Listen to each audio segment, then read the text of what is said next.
Oke, baik, selamat pagi. Teman-teman mahasiswa udah 9.30. Beberapa udah mulai masuk ya. Ada Wulan, ada Goni, ada Fadio, ada Tegar juga. Sambil menunggu yang lain juga masuk.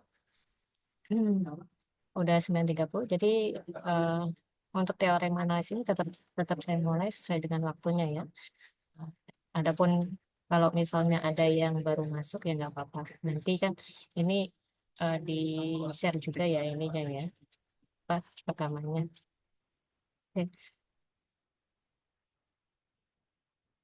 Pertama-tama suara saya kedengaran ya. Khawatir nanti suara saya tidak jelas, nanti langsung Benar, bilang Ibu. aja. Ya baik Terdengar, kalau Mbak. begitu. Saya izin share screen dulu. Terlihat ya. Jadi untuk teorema pagi hari ini, untuk analisis satu, ada dua topik sebetulnya yang akan kita bicarakan di sini. Ada barisan bilangan real dan deret bilangan real. Saya sih berharap karena ini 2 jam, gitu misalnya 1 jam pertama itu nanti kita akan bahas barisan, kemudian 1 jam berikutnya itu bisa bahas deret. Tapi materi di barisan ini lebih lebih banyak sebetulnya daripada yang ada di deret. Jadi mungkin bisa untuk waktu deret bisa kurang dari 1 jam. Yang penting teman-teman paham materinya dan teorema ini sebagai upaya supaya bisa mempersiapkan teman-teman juga untuk nanti UAS ke depannya ya, supaya nanti tidak tidak ada hmm, kesulitan gitu. Oke, yang pertama dulu kita akan ngomongin tentang barisan bilangan real.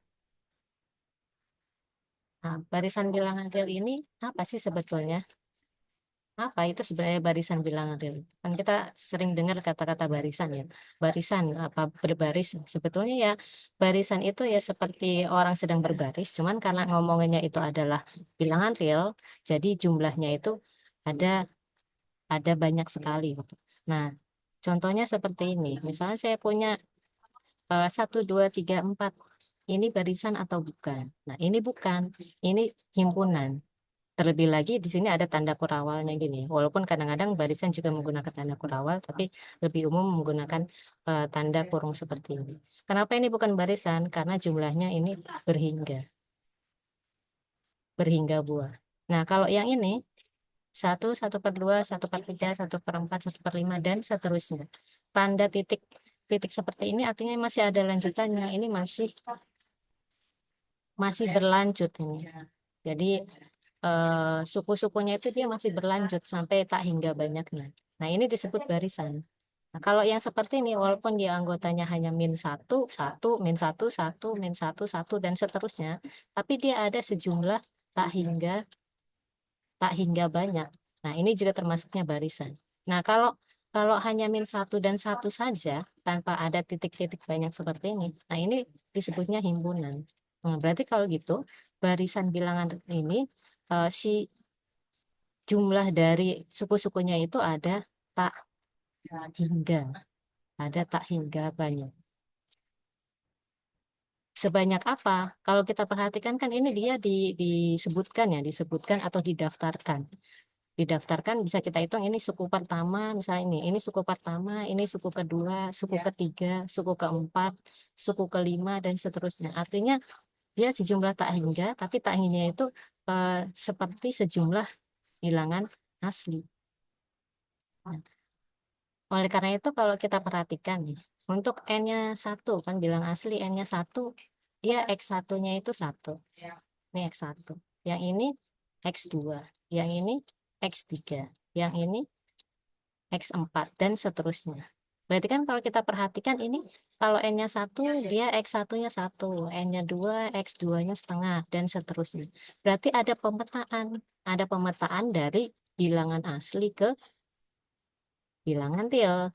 Atau ada fungsi yang memetakan dari N ke R.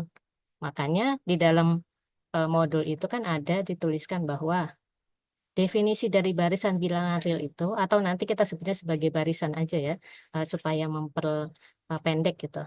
Nah, ini adalah suatu fungsi dari bilangan asli ke bilangan real. Karena kan dia eh, apa T-nya itu adalah bilangan real. Makanya disebutnya barisan bilangan. Kalau kita perhatikan lagi, sebuah barisan bilangan real itu kan kita daftarkan, anggotanya itu kita daftarkan kan ada X1, X2, X3. Gitu. Artinya kan berarti si barisan bilangan real itu adalah fungsi dari N ke R. Nah, ini kita samakan persepsinya dulu tentang apa itu barisan bilangan real. Berarti kan ada aturan yang mengaitkan setiap bilangan asli dengan sebuah bilangan real tertentu. Ditulisnya itu biasanya notasi dari eh, barisan itu bisa ditulisnya menggunakan kurung seperti ini, misalnya XN. Ada juga yang kadang-kadang menggunakan ini, tapi biasanya dikasih keterangan N-nya ini siapa. Nah, gitu. Jadi kalau ditanya ada berapa suku-suku dalam barisan bilangan real, ada tak hingga banyaknya. Sebanyak apa? Sebanyak apa? Sebanyak anggota himpunan bilangan asli. Nah, kalau kita perhatikan tadi ada barisan yang bentuknya seperti ini kan ya. Satu, 1/2, 1/3, 1/4, 1/5, dan seterusnya. Ini kan kalau kita kita perhatikan, kalau N-nya 1, dia hasilnya 1. Nih, N-nya 1, dia hasilnya 1. N-nya 2, dia hasilnya 1/2. N-nya 3, dia hasilnya 1/3, dan seterusnya. Artinya, barisan ini itu dapat ditulis sebagai barisan 1/n. Nah, untuk N-nya adalah anggota bilangan asli. Nah, kalau N-nya 1, dia 1. Kalau N-nya 2, dia 1/2, dan seterusnya. Bagaimana kalau kita gambarkan? Kalau kita gambarkan, kira-kira kan dia akan grafiknya itu ke bawah seperti ini. Ke bawah. Nah, kalau N-nya semakin besar, ini kan kalau N-nya 10 ya. Gimana kalau N-nya 11, 12, sampai 100, mungkin 1000, mungkin 1000 di sini. Bagaimana arahnya dari si grafiknya itu? Dia kan lama-lama akan terus sampai terus mendekati si sumbu ini kan ya. Dia akan mendekati sumbu yang ini. Ini itu kan berarti nilainya apa di sini? Nilainya itu adalah 0. Berarti jika N-nya semakin besar, apa yang akan terjadi pada barisan itu? Dia akan menuju menuju sesuatu, menuju suatu angka di sini. Dalam hal ini menuju suatu angka. Nah, si angkanya itulah yang nanti disebut sebagai limit. Nah, ini kalau digambarkan, barisan seperti N, jika N-nya semakin besar, apa yang terjadi? Dia akan menuju atau mendekati sesuatu. Dalam hal ini untuk barisan super N, dia akan menuju 0. Dia akan makin makin kelihatan nempel banget sama garis yang warna hitam ini pada saat N-nya semakin besar. Nah, artinya kita bisa katakan bahwa barisan barisan super N ini dia menuju 0. Nah, nolnya inilah yang dikatakan sebagai nolnya ini yang dikatakan sebagai limit limit barisannya, nolnya ini. Nah, limit barisan itu bisa banyak nggak sih? Ya tergantung barisannya gitu. Ada yang barisannya limitnya cuma punyanya 1. Nah, limit itu berarti ini ya, si titik di mana dia dituju itu. Ada yang limitnya cuma 1, ada yang 2, mungkin 3 dan sebagainya gitu. Nah, kalau limitnya banyak, nanti akan ada definisi lagi yang disebut barisan konvergen. Nanti ada hubungannya ke sana. Jadi yang dimaksud limit itu si nolnya ini ya. Misalnya 1/n, dia menuju kemana? Nah, si kemananya itulah yang disebut dengan limit barisan. Misalnya kita punya barisan konstan, misalnya contoh lain ya. Contoh lain, misalnya punya barisan konstan, barisan xn dengan xn-nya itu sama dengan 2. Berarti ini kan barisannya isinya apa aja? Isinya kan 2, 2, 2, 2, dan seterusnya. Sampai tak hingga banyak. Ini juga barisan. Nah, barisan 2 ini menuju kemana? Ya tentu saja dia menuju ke 2 kan? Karena kan kalau kita gambarkan, ini misalnya 2. Dia akan membentuk seperti garis lurus begini. Dia nempelnya ya di 2. Nah, berarti si 2-nya ini kan kita tulisnya xn-nya dia menuju 2. Nah, 2-nya inilah yang disebut sebagai limit barisan xn-nya. Nah, itu sampai sini jelas ya. untuk terkait apa itu barisan. Nah, ini contoh lain. Misalnya punya barisan, sebut aja barisan itu namanya AN ya. AN ini menuju kemana? Kalau kita lihat pakai grafik, itu kan lebih lebih kelihatan ya daripada kita tulis biasa. Ini grafiknya dia lama-lama dia menuju L. Ini L, dia lama-lama menuju L. Kalau N-nya semakin besar, dia akan lama-lama menuju L jika N-nya semakin besar. Artinya apa? Artinya si barisan AN ini dia akan menuju L. Nah, inilah nanti yang akan mendasari kita untuk mendefinisikan yang namanya barisan konvergen. Lanjut. Nah, apa itu barisan konvergen? Nah, barisan konvergen itu adalah kalau definisi resminya ini ya, definisi formal itu seperti ini. Jadi barisan XN dikatakan mempunyai limit. Nah, dikatakan mempunyai limit atau istilah itu konvergen ke X. Nah, X-nya inilah yang disebut tadi ya. X-nya ini yang tadi disebut sebagai limit.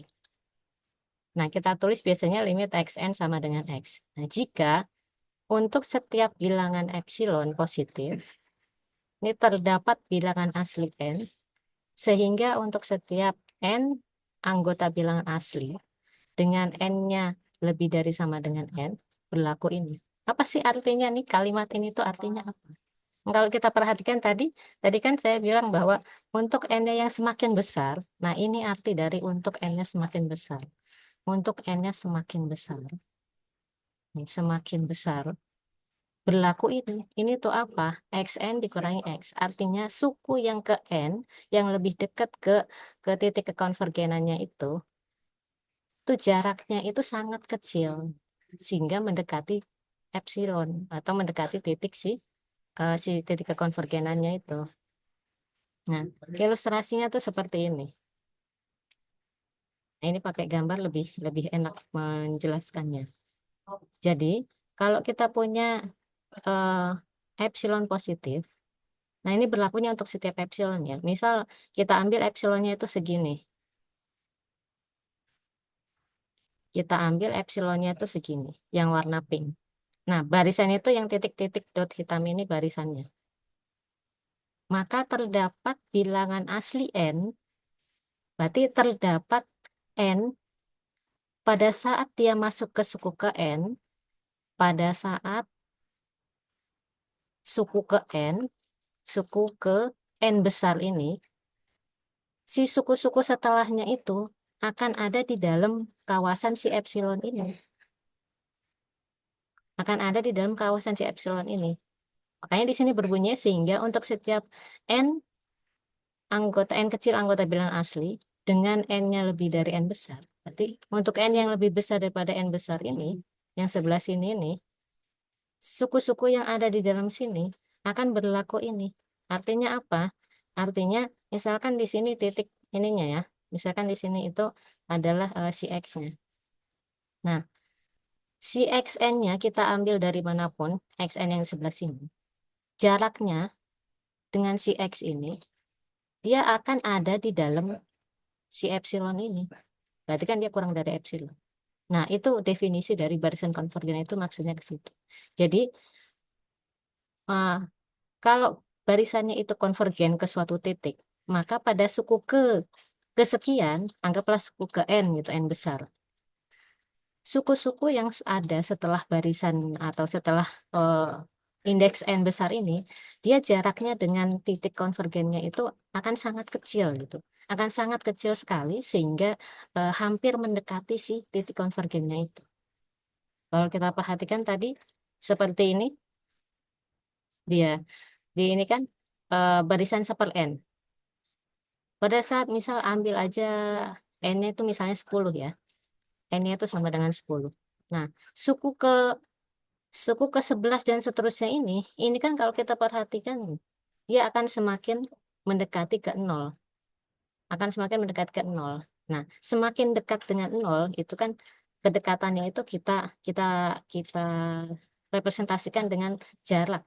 Nah, jaraknya itu antara suku-suku yang setelah N-nya sama dengan 10 ini jika dikurangi sama 0 itu akan sangat kecil. Nah, sangat kecilnya itulah direpresentasikan dengan epsilon. Epsilon itu bilangan yang sangat kecil yang kita nggak tahu berapa, tapi ini berlakunya itu untuk semua epsilon. Jadi nggak cuma epsilon tertentu saja.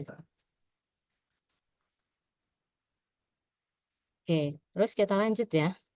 Nah, setelah kita udah tahu definisi barisan konvergennya itu, kita harus harus bisa memeriksa sendiri gitu. Kalau dikasih barisan gitu, barisannya itu konvergen atau enggak.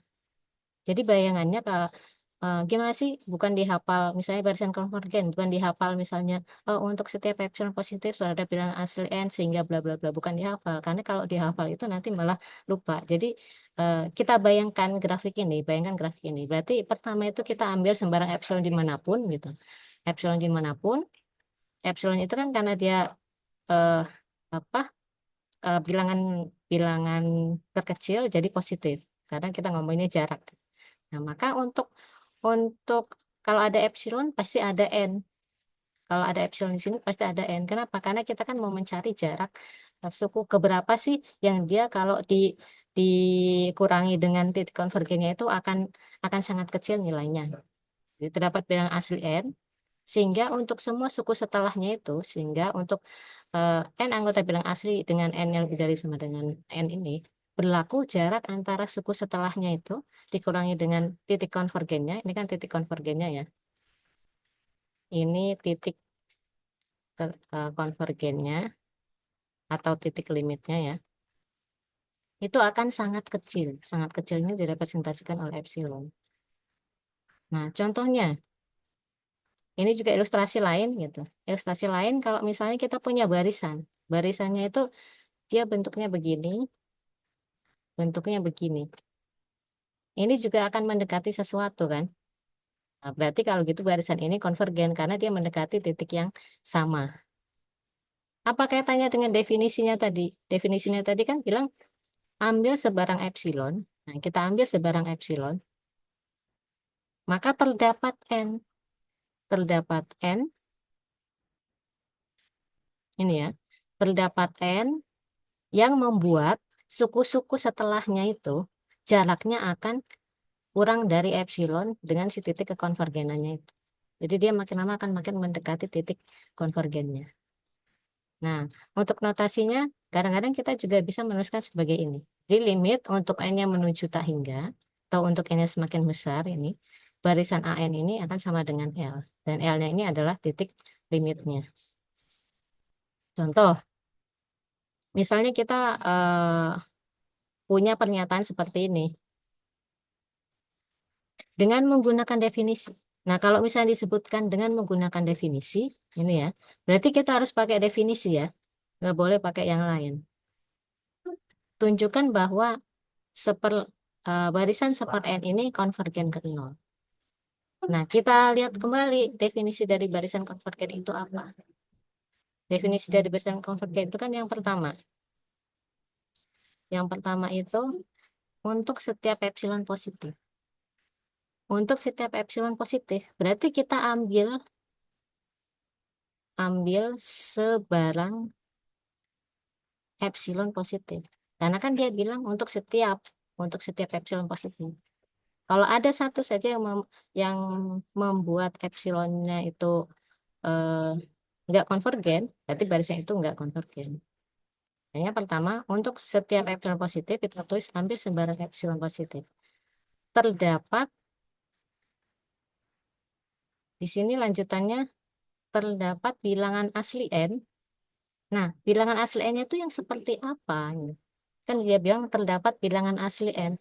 Nah, bilangan asli N-nya itu yang seperti apa? Nah, yang seperti apanya itulah yang kita cari. Jadi, kita harus cari tahu N-nya itu yang harus seperti apa kriterianya. Apakah N-nya sama dengan 10 kayak tadi, apakah N-nya sama dengan 100. Tapi kan kita tidak bisa menuliskan spesifik seperti itu. Kita harus memberlakukan itu secara umum. Jadi, kalau kalian masih ingat di modul sebelumnya itu ada yang namanya sifat Archimedean atau sifat Archimedes. Tapi sifat Archimedes itu bukan yang tentang fisika ya. Ini sifat Archimedean yang dia itu bilang bahwa setiap bilangan real, setiap bilangan real itu selalu selalu kita bisa temukan bilangan asli yang lebih besar daripada bilangan real itu sendiri. Percaya nggak? Nah, contohnya, kalau misalnya saya punya bilangan realnya itu 1 juta, 2 ribu misalnya, kan selalu ada bilangan asli yang lebih besar daripada 1 juta 2 ribu.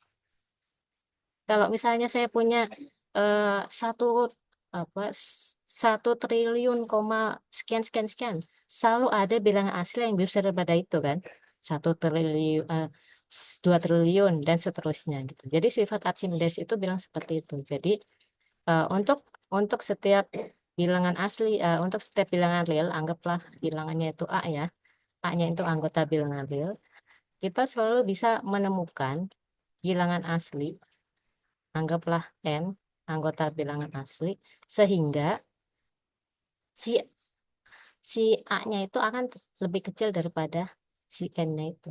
Nah, ini sifat Archimedes itu gampangnya seperti itu diingatkannya. Jadi kalau misalnya kita punya ambil sembarang epsilon positif terdapat n, n yang seperti apa? Nah, saya tulis di sini. Kita pakai si sifat Archimedean ini. Jadi berdasarkan sifat Archimedean,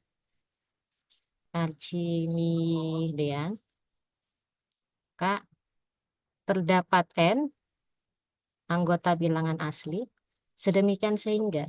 Ini kalau teman-teman nggak hafal simbol-simbol seperti ini, boleh ditulis kata-katanya.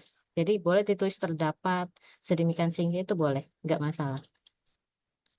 Sedemikian sehingga 1/n-nya itu kurang dari epsilon. Kok bisa nulisnya begini, padahal katanya begitu? Nah, coba kita lihat sama-sama. 1/n kurang dari epsilon. Sebenarnya kan kita bisa tuliskan seperti ini. 1/epsilon itu kurang dari n, ya kan? Ini kan sama kayak sifat Archimedean. 1/n, 1/epsilon ini adalah bilangan real. Sedangkan n-nya ini adalah bilangan asli. Jadi memenuhi sifat si Archimedean. Gitu. Nah, sampai sini kalau ada pertanyaan boleh tanya ya, biar nyambung. Kalau misalnya mau tanya di chat juga boleh, kalau seandainya mic-nya ada masalah. Kita lanjut ya. Saya anggap tidak ada pertanyaan kalau tidak ada yang bertanya. Dan sudah nyambung gitu ya lanjutannya. Oke, saya ulangi lagi. Pertama, ambil sebarang epsilon positif. Berdasarkan sifat Archimedean, kita bisa temukan n sehingga 1/n itu kurang dari epsilon. Apa yang mau kita lakukan? Yang mau kita tuju itu kan adalah yang ini. Yang mau kita tuju itu adalah yang ini. Gimana caranya supaya si xn dikurangi x-nya itu kurang dari epsilon? Jadi kita bisa teruskan ini. Ikutin kata-kata yang ada di sini aja. Maka untuk setiap n anggota bilangan asli dengan n-nya itu lebih besar atau sama dengan n besar yang ini ya. Di n besar yang ini sama dengan n yang ini. Ini sama. Berlaku sesuai dengan definisinya. Xn min X nilai mutlaknya kurang dari epsilon. Xn min X, Xn-nya siapa? Xn-nya itu kan 1/n. X-nya siapa? Dia bilang konvergennya itu adalah ke 0. Ini Xn-nya, ini X-nya, karena dia titik konvergennya. 1/n dikurangi 0. Nah, ini kita kita hitung apakah dia kurang dari epsilon atau enggak. Nah, 1/n dikurangi 0 itu kan 1/n. Nilai mutlaknya itu enggak sembarangan kita copot ya. Kita pastikan bahwa yang di dalamnya ini adalah bilangan positif. Kalau dia bilangan positif, maka kita bisa copot si nilai mutlaknya ini. Kita bisa lepas, jadi sama dengan 1/n. Nah, terus katanya tadi, yang ini, n-nya,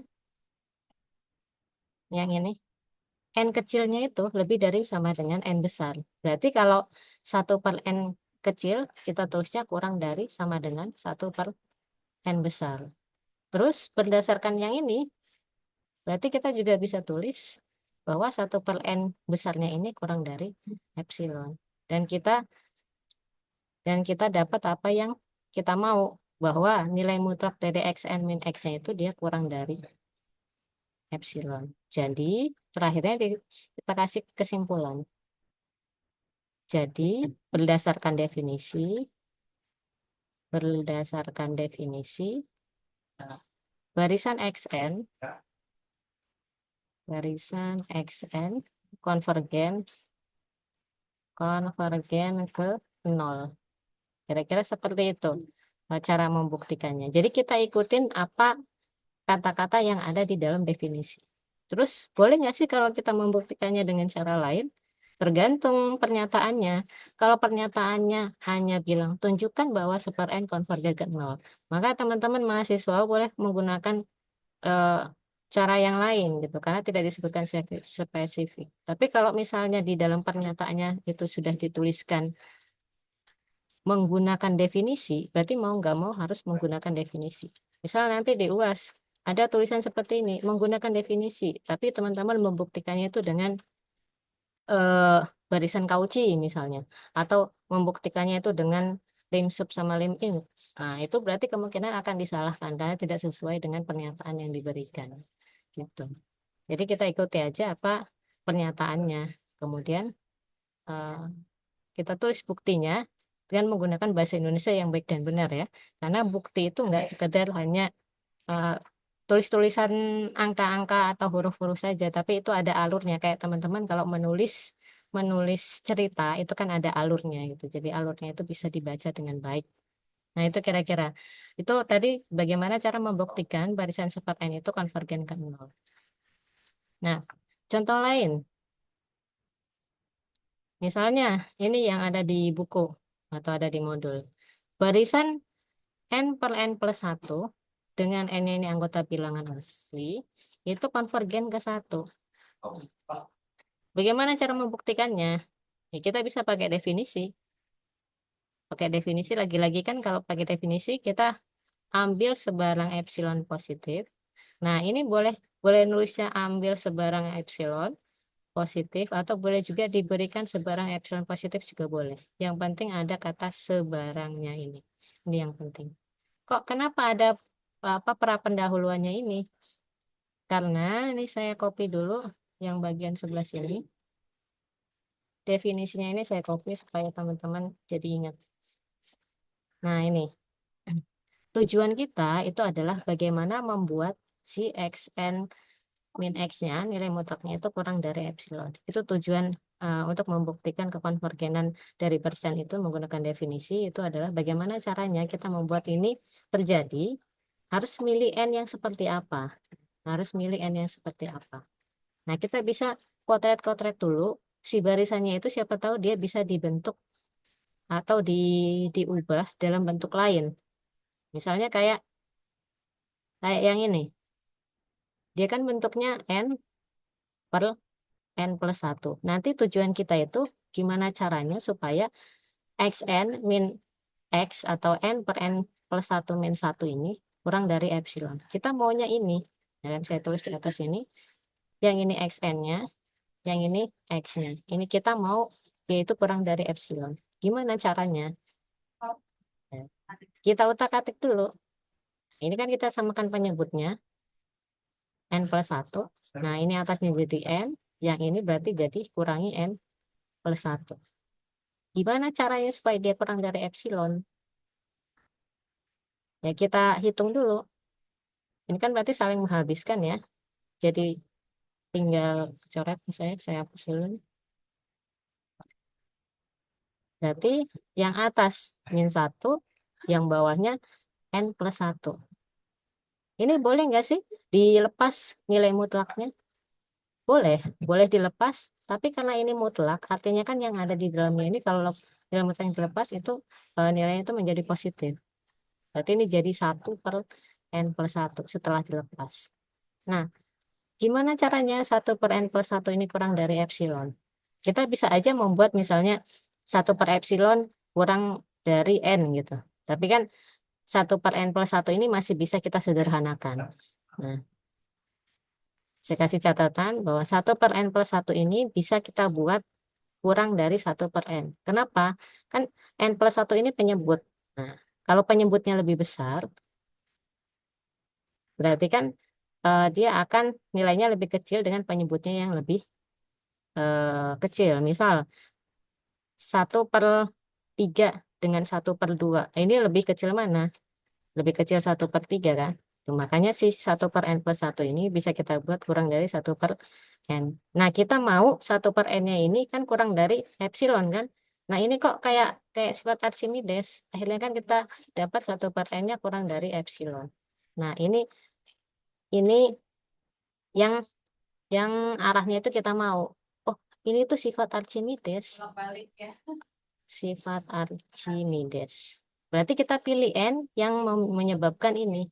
Makanya bisa kita lanjutkan misalnya bukti awalnya itu ini terserah ya.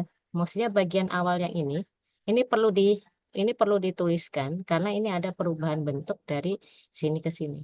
Tapi misalkan nggak dituliskan pun di awal, ini boleh, tapi diperinci di bagian bawah sini.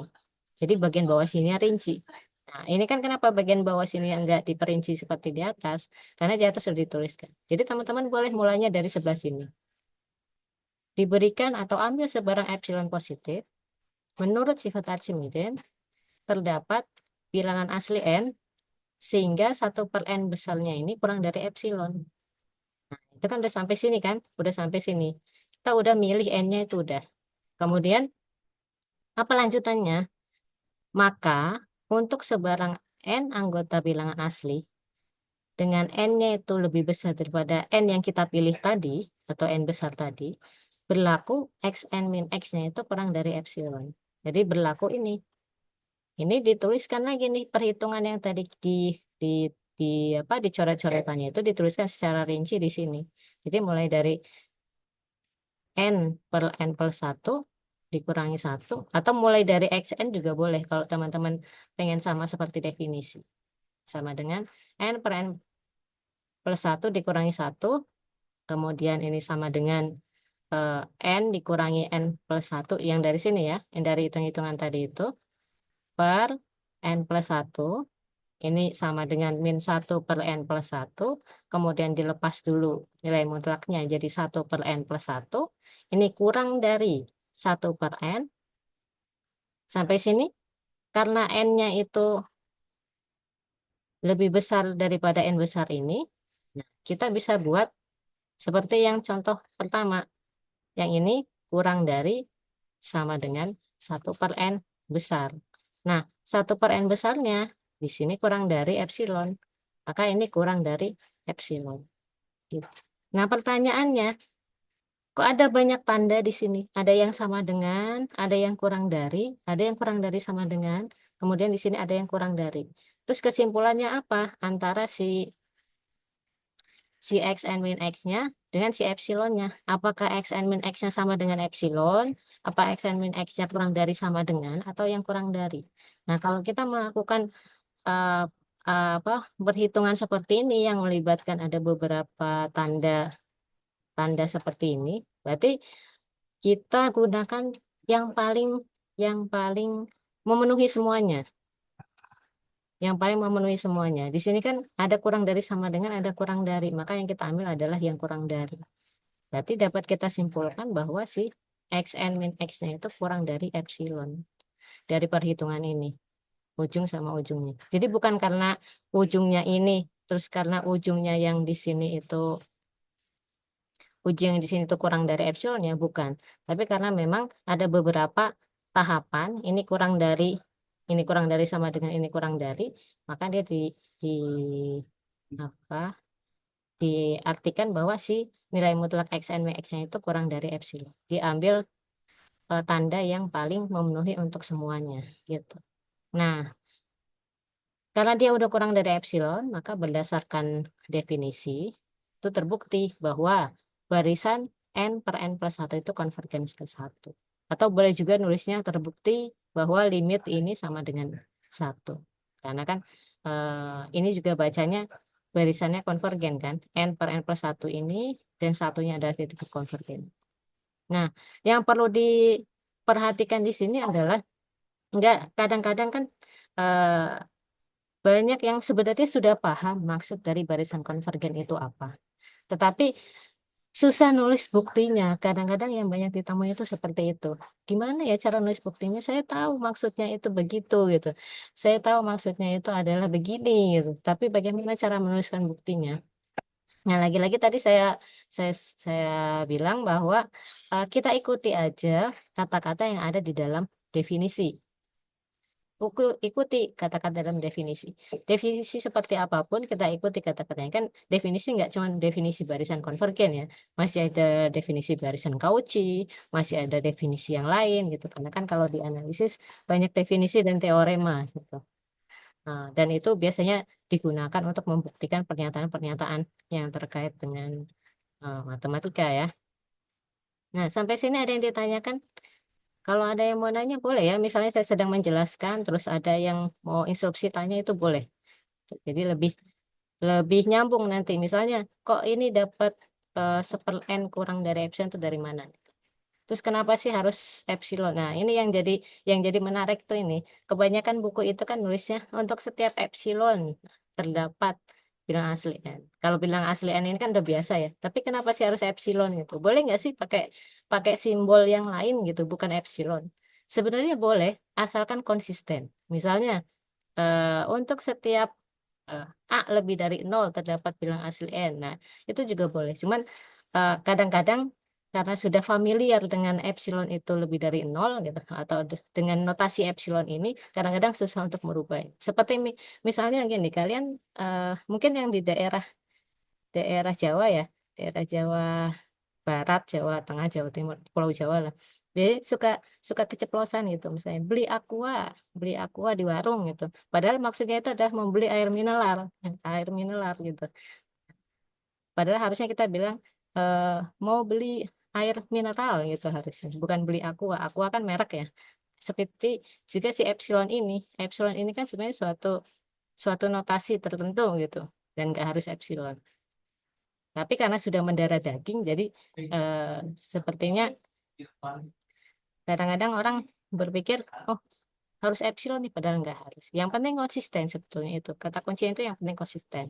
Kecuali untuk simbol-simbol atau notasi-notasi yang sudah disepakati tidak boleh diubah. Seperti notasi ini, notasi bilangan asli. Nah ini kan sudah kesepakatan bersama notasinya seperti ini gitu. Nah itu sudah apa disepakati secara secara umum gitu. Jadi sebaiknya tidak diganti. Begitu juga dengan notasi himpunan bilangan real kan sudah disepakati himpunan gini kan. Seperti itu gitu. Sebenarnya yang penting itu adalah konsisten. Oke, sampai sini ada pertanyaan untuk barisan konvergen. Ibu izin bertanya berkait epsilon yang tadi, Bu. Ya, silakan. Saya masih sedikit lost tentang epsilon itu apa. Sebenarnya kalau dari gambar saya bisa mengerti kalau epsilon itu yang kita ambil daerah di antara si titik kekonvergenannya itu ya. Cuman Ya, apakah betul. benar artinya benar-benar itu, Bu? Atau kita bisa interpretasikan yang lain itu? Saya kadang suka agak bingung di situnya sih kalau Ya. epsilon. Nah, epsilon sendiri di sini di dalam hal kaitannya dengan barisan konvergen ya. Ini tuh seperti seperti menyatakan ya ini jarak jarak antara titik konvergenannya dengan suku-suku yang untuk n itu lebih semakin besar gitu, untuk n semakin besar. Nah, epsilon itu seperti bilangan asli, bukan bilangan asli, dia bisa bilangan real terkecil gitu, saking kecilnya itu dia sampai seperti seperti si nilainya itu seperti si titik konvergenannya itu gitu. Seperti seper n ini kan dia lama-lama kalau n yang besar itu kan dia mau mendekati nol kan. Nah, jaraknya itu sangat sangat kecil. Nah, sangat kecilnya itulah di di diinterpretasikan sebagai epsilon di sini.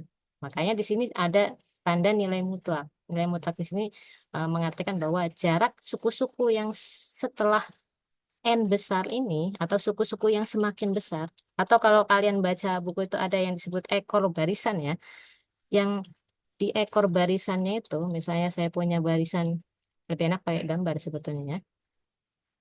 Nah, gitu. Ini barisannya misalnya. Nah, ini saya nggak lurus ya.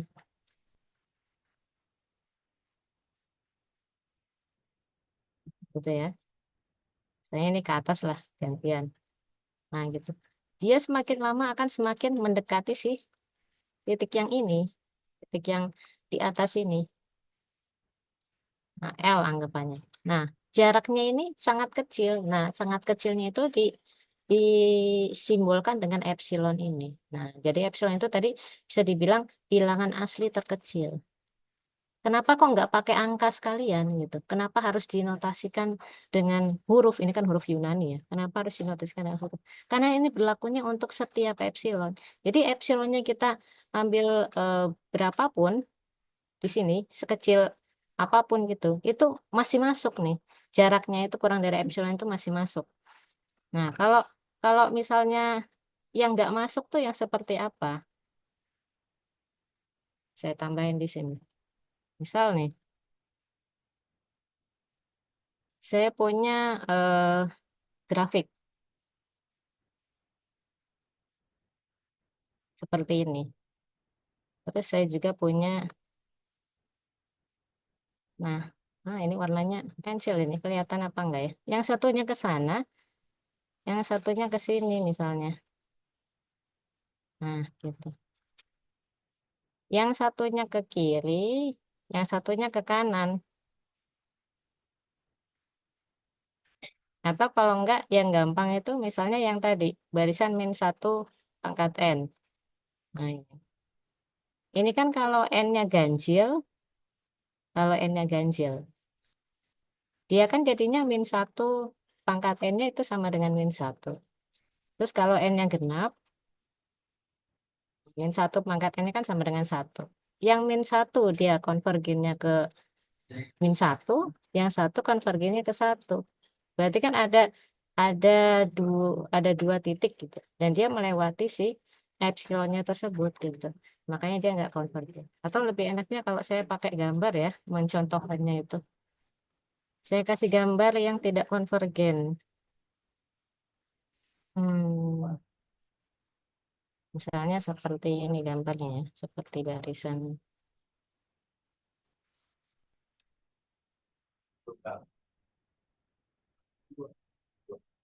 Nah, misalnya ke sana.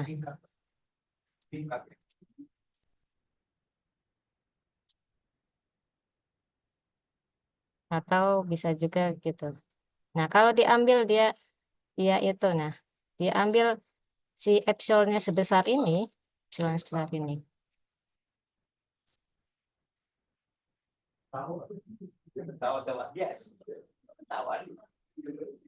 gitu. Dia gambarnya itu kayak gunung, naik turun gitu misalnya. Kita ambil epsilonnya sebesar ini, nah sebesar ini. Dia nggak konvergen, kenapa? Karena untuk energi besar ternyata ada lagi nih yang masih masih berlanjut ya, nggak ada di dalam kawasan si epsilon seperti ini gitu. Kalau kita ambil epsilonnya sebesar ini kan terlalu besar untuk dikatakan epsilon kan, karena kan tadi epsilon itu berusaha supaya bagaimana caranya supaya jaraknya itu semakin kecil, semakin mendekati si titik kekonvergenannya itu. Kalau udah jelas seperti ini, berarti kita bisa katakan bahwa barisannya itu tidak konvergen. Lebih enak kalau saya kasih gambar yang tadi, yang ada warna warna, nah ya, yang ada warna pinknya tadi itu. Jadi ini epsilon itu berlaku untuk setiap epsilon. Misalnya saya ambil epsilonnya itu dia, ini warnanya bisa diganti biru misalnya. Nah epsilonnya saya kecilin segini, nah seperti warna biru ini. Nah dia masih masuk di sini titik apa suku-suku yang lebih besar itu dia masih ada di kawasan yang warna biru ini. Saya misalnya ambil epsilon yang lebih besar, misalnya lebih besar sedikit di sini. Tapi kan kita cari epsilon itu kalau bisa yang semakin kecil gitu. Jadi ini berapapun epsilonnya dalam hal tanda kutip kecil ya, ini si barisan itu akan ada di kawasan jaraknya itu di dalam epsilon itu. Tidak ada yang tiba-tiba ini X ke 100 misalnya, X ke 100. Tiba-tiba nongol satu di sini. misalnya X ke 1000-nya. Nah, nanti itu pertanda bahwa dia tidak ada di kawasan epsilon ini. Artinya kalau di X yang ke 1000 ini ternyata makin berantakan si barisannya itu, berarti menandakan barisannya itu tidak konvergen. Kecuali kalau dia ada kecil di sini, terus kemudian dia setelahnya lagi tuh ada di kawasan epsilon di sini. Semuanya sampai terakhir, sampai di N tak hingga dia kelihatan menuju ke sana. Berarti nanti N yang kita ambil tuh yang di sini. N besarnya itu. Gitu. Kira-kira ilustrasi memang benar.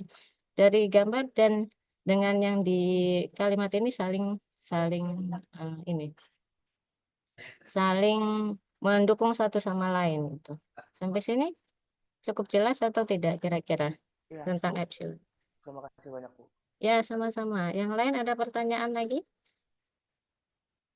Kalau tidak, kita lanjutkan. Nah, ini tadi. Saya bilang bahwa limit itu kan tadi titik kekonvergenannya itu. Limit barisan itu titik kekonvergennya itu. Kalau barisan itu konvergen, limitnya itu hanya satu. Limitnya hanya satu. Kalau ada yang ketemu ternyata limitnya dua, kayak tadi contohnya yang barisan XN-nya itu eh, min satu pangkat N, tadi tuh nilai limitnya ada dua kan, ada yang satu dan ada yang min satu. Ini kalau yang N-nya genap, ini kalau yang N-nya ganjil. Nah, berarti sudah dipastikan bahwa barisan ini tuh tidak konvergen. Nah, apa yang terjadi nih? Artinya barisan tersebut tidak konvergen. Atau istilah lainnya itu adalah divergen. Nah, gitu. Bagaimana cara membuktikannya kalau kalau barisannya itu divergen? Ya sebenarnya kita bisa bisa pilih pilih epsilonnya satu aja, maksudnya satu buah gitu ya, yang menggagalkan dia, yang membuat si jarak antara x n min x-nya itu lebih dari epsilon. Cukup cukup satu buah epsilon aja sudah bisa menggagalkan kekonvergenan si barisan itu kalau memang barisannya itu tidak konvergen. Contohnya tadi barisan min satu pangkat n. Nah, kita mau menunjukkan bahwa eh,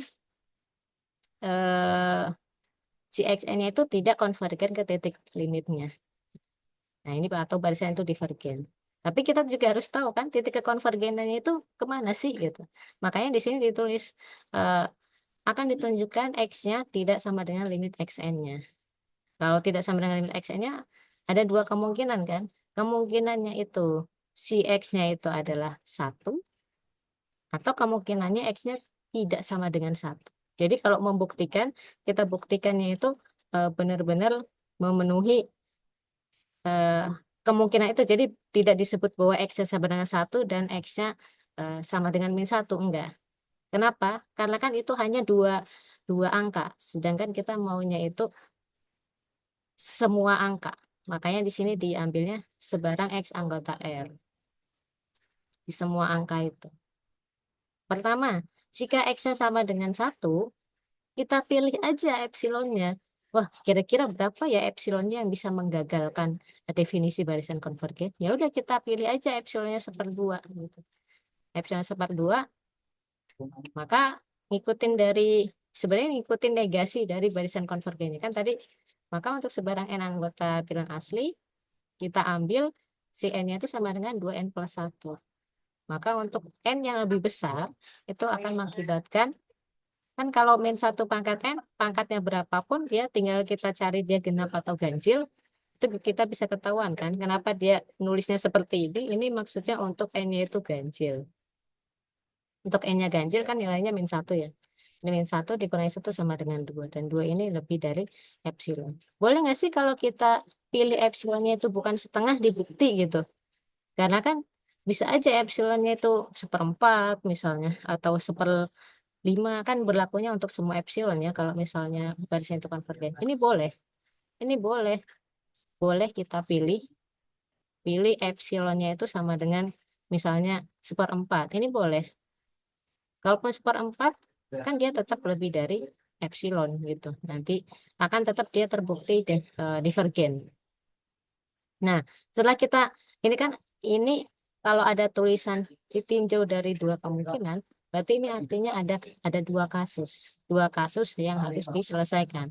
Kasus pertama untuk n-nya ganjil, Kasus satu tuh untuk N-nya ganjil, dan kasus kedua untuk N-nya genap. Nah, untuk N-nya genap gimana? Sama kita juga pilih epsilon yang menyebabkan si xn min x-nya ini untuk yang N-nya genap, itu dia lebih dari epsilon. Sebenarnya membuktikannya dibalik aja. Kalau misalnya di barisannya konvergen, maka buktinya itu ambil sebarang epsilon positif, pilih N, berarti kita cari N-nya. Tapi kalau barisan divergen, dibalik. Pilih epsilon, maka untuk setiap N besar berlaku bla bla bla gitu. Itu bedanya antara eh, cara pembuktian barisan konvergen dan barisan divergen. Lagi-lagi balik lagi ke definisinya. Definisi seperti apa, kita ikuti definisi tersebut. Oke, kemudian lanjut. Ada barisan terbatas. Barisan terbatas itu apa? Nah, barisan itu disebut terbatas jika terbatas di atas dan terbatas di bawah. Jadi dua-duanya itu terbatas. Di atas terbatas, di bawah terbatas. Kalau saya ilustrasikan tuh seperti ini. Misalnya, pakai gambar aja. Kita punya ada barisan. Barisannya tuh dia seperti ini. Anggap aja gini, sampai tahingga. Dia terbatas nggak? Lalu kita perhatikan. Kita lihat atasnya. Dia paling tingginya cuma di sini nilainya. Paling tingginya di sini. Anggap ini X. Satu. Bukan X ya. Y aja. Y1. Terus dia paling kecilnya di sini.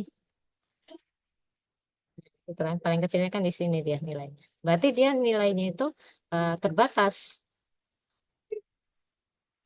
Terbatas di atas yang terbatas di bawah. Nah, ini yang disebut dengan barisan barisan terbatas. Nah, kalau cuma terbatasnya di atas doang atau barisannya terbatas di bawah doang, berarti itu tidak disebut sebagai barisan terbatas. Terus definisinya seperti apa? Barisan X yang terbatas jika dan hanya jika terdapat K, K ini bilangan bilangan asli juga bisa ya, untuk lebih memudahkan gitu, atau bilangan real juga bisa sebetulnya. Sedemikian sehingga seluruh suku-suku yang ada di barisan itu nilai mutlaknya itu kurang dari bilangan ini atau kurang dari K untuk setiap N-nya. Kan seluruh seluruh suku-suku yang ada di barisan tersebut itu nilainya kurang dari sesuatu, makanya dia sebutnya terbatas. Kenapa sih harus ada mutlaknya? Nah, misalnya saya punya gini, ini misalnya ada barisan, barisan itu yang tadi ya seperti ini. Ini Kak, sebenarnya barisannya terbatas ya kan di sini sama di sini aja. Tapi kalau kita perhatikan, kita kita ambil apa negatifnya dari K, masih memenuhi kan? Kalau kita ambil nilai mutlaknya semuanya, berarti barisan si XN-nya ini dia kurang dari K. Dan kan ini artinya apa? Artinya kan si XN-nya itu antara min K sampai K. Makanya ditulisnya di sini ada nilai mutlaknya. Ini menandakan bahwa ada ada batas bawahnya. Ini kan ya, ini yang batas di bawah. Ini ada yang batasnya di atas. Jadi terbatas di bawahnya itu eh, min K dan terbatas di atasnya itu K. Jangan lupa ya, terbatas itu apa? Batas bawah itu beda dengan infimum. Batas bawah itu beda dengan infimum. Batas atas juga beda dengan infimum. Batas, misalnya saya punya infimum dari XN. Nah, berarti ini artinya batas bawah terbesar dari barisan itu. Batas bawahnya ada berapa? Ada banyak sekali, bisa bisa ratusan, bisa ribuan, bisa tak hingga batas bawahnya ya. Tapi infimumnya cuma satu. Nah, seperti barisan yang warna merah ini. Nah, infimumnya itu yang di sini. Saya kasih warna oranye misalnya. Infimumnya dari barisan yang warna merah itu kan di sini. Infimumnya itu di sini. Tapi yang ada di bawah-bawah sininya, yang ada di bawah-bawah sininya semua ini, nah itu min satu, min 2 dan seterusnya, itu merupakan batas bawah si barisan warna merah ini. Semua itu merupakan batas bawahnya.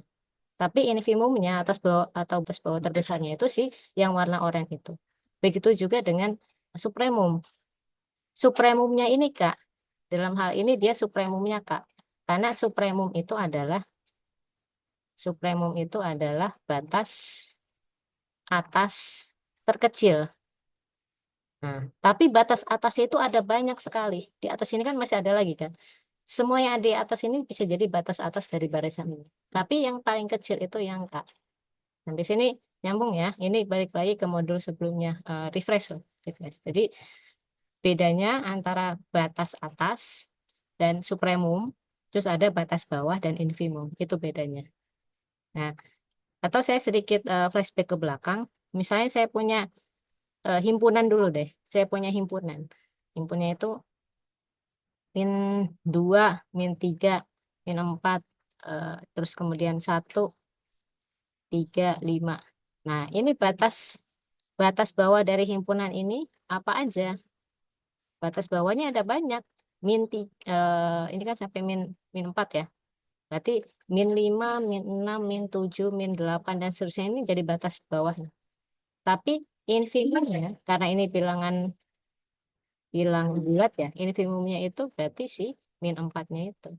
Karena infimum bisa jadi anggota dari si eh, himpunan tersebut. Nah gitu. Begitu juga dengan supremumnya kira-kira analoginya itu sama.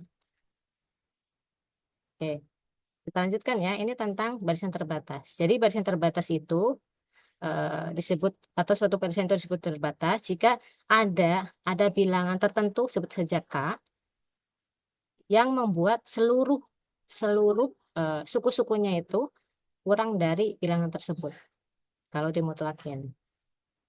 Nah, kemudian ada juga yang disebut barisan monoton. Apa itu barisan monoton? Nah, barisan monoton itu eh, barisan yang naik atau barisan yang turun. Jadi, misalnya kita sebut barisan itu monoton, berarti bisa monoton naik atau monoton turun. Tapi barisan itu dikatakan naik itu yang kayak gimana? Dikatakan turun itu yang kayak gimana? Sebenarnya kalau dari gambar sih kelihatan ya. Misalnya kita punya barisannya bentuknya gini, kayak yang seper N ini, barisan seper N.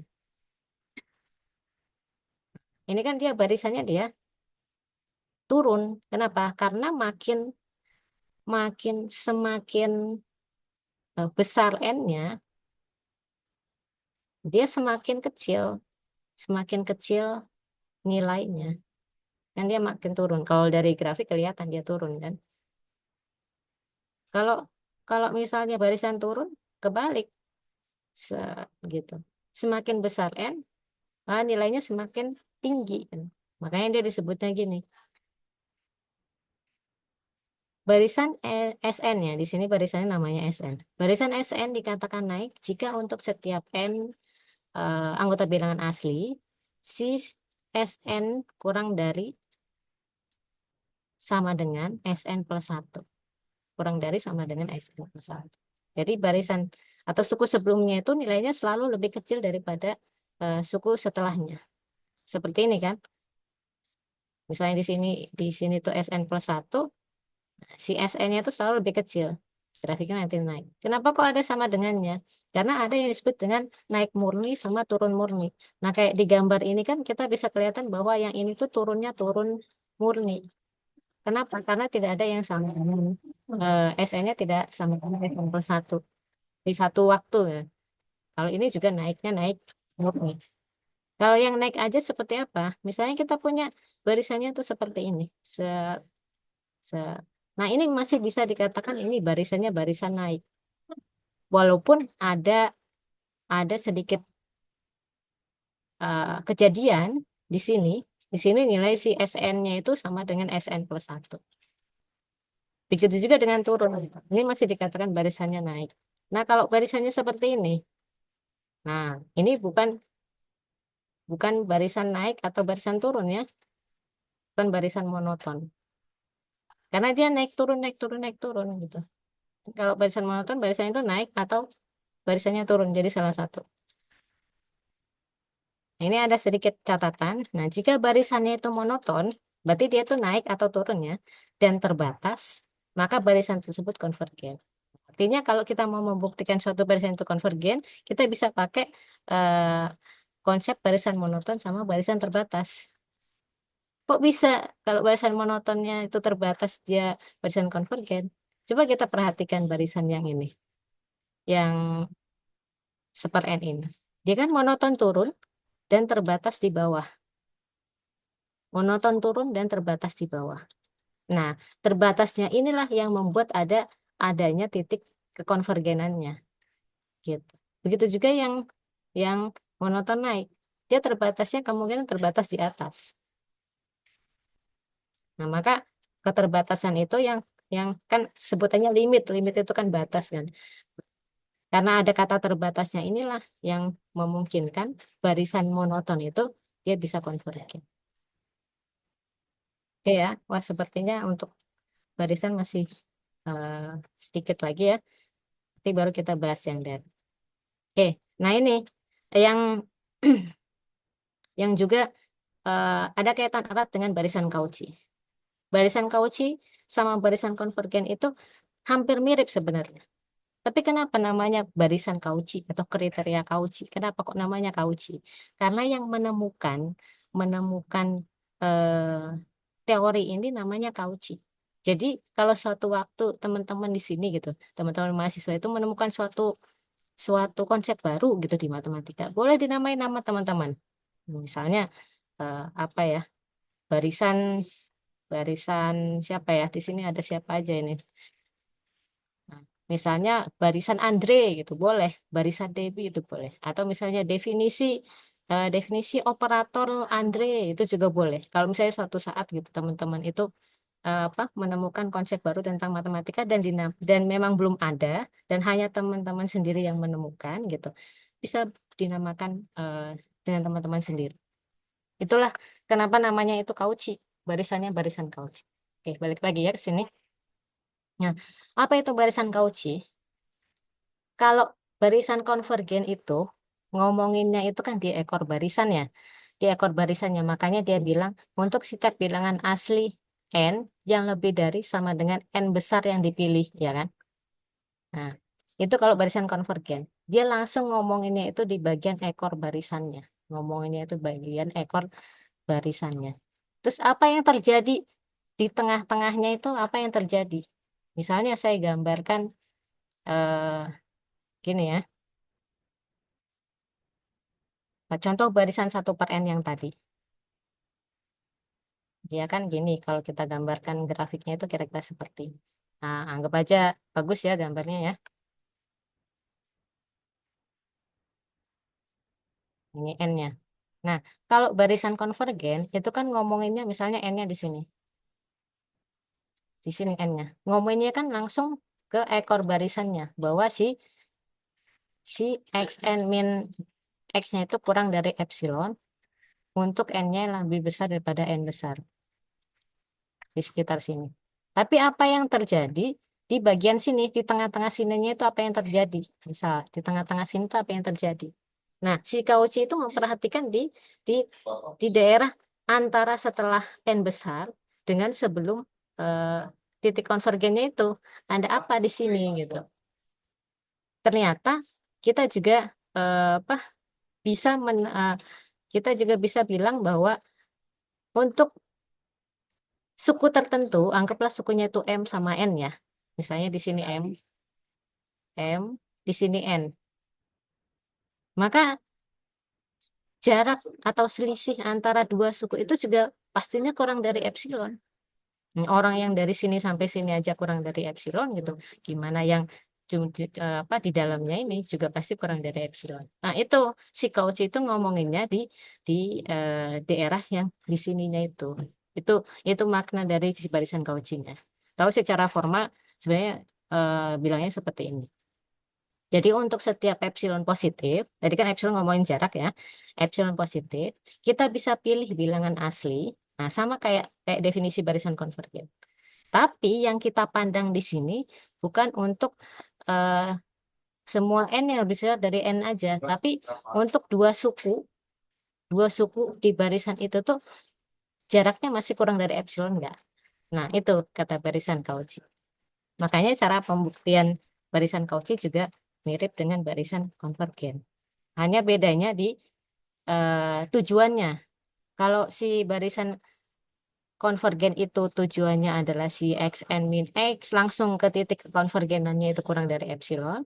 Kalau si barisan Cauchy ngomonginnya dua suku sebarang ya, sebarang dua suku yang ada di ekor barisannya itu gimana ininya keadaannya gitu.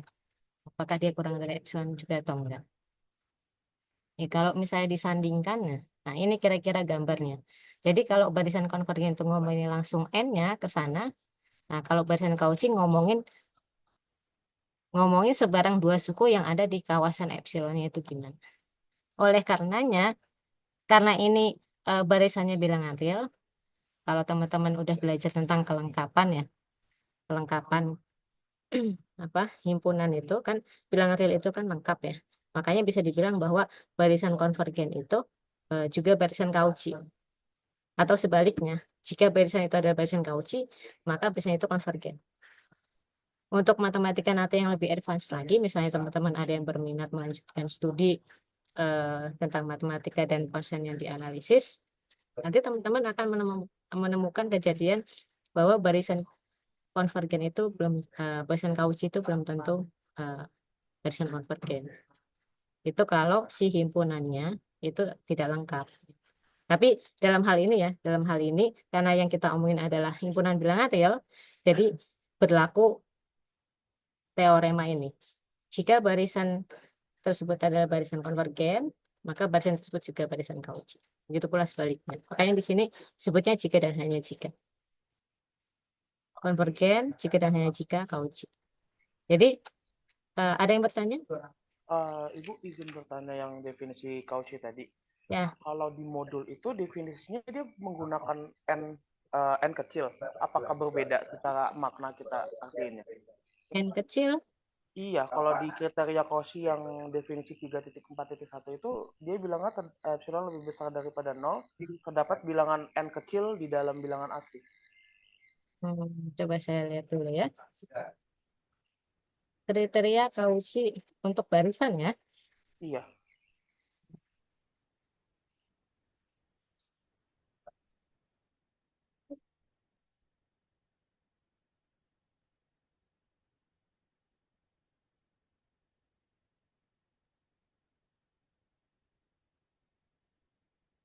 Ini saya copy dari eh, modul sebetulnya, definisi 34.1. Sama nggak definisi 34.1 judulnya?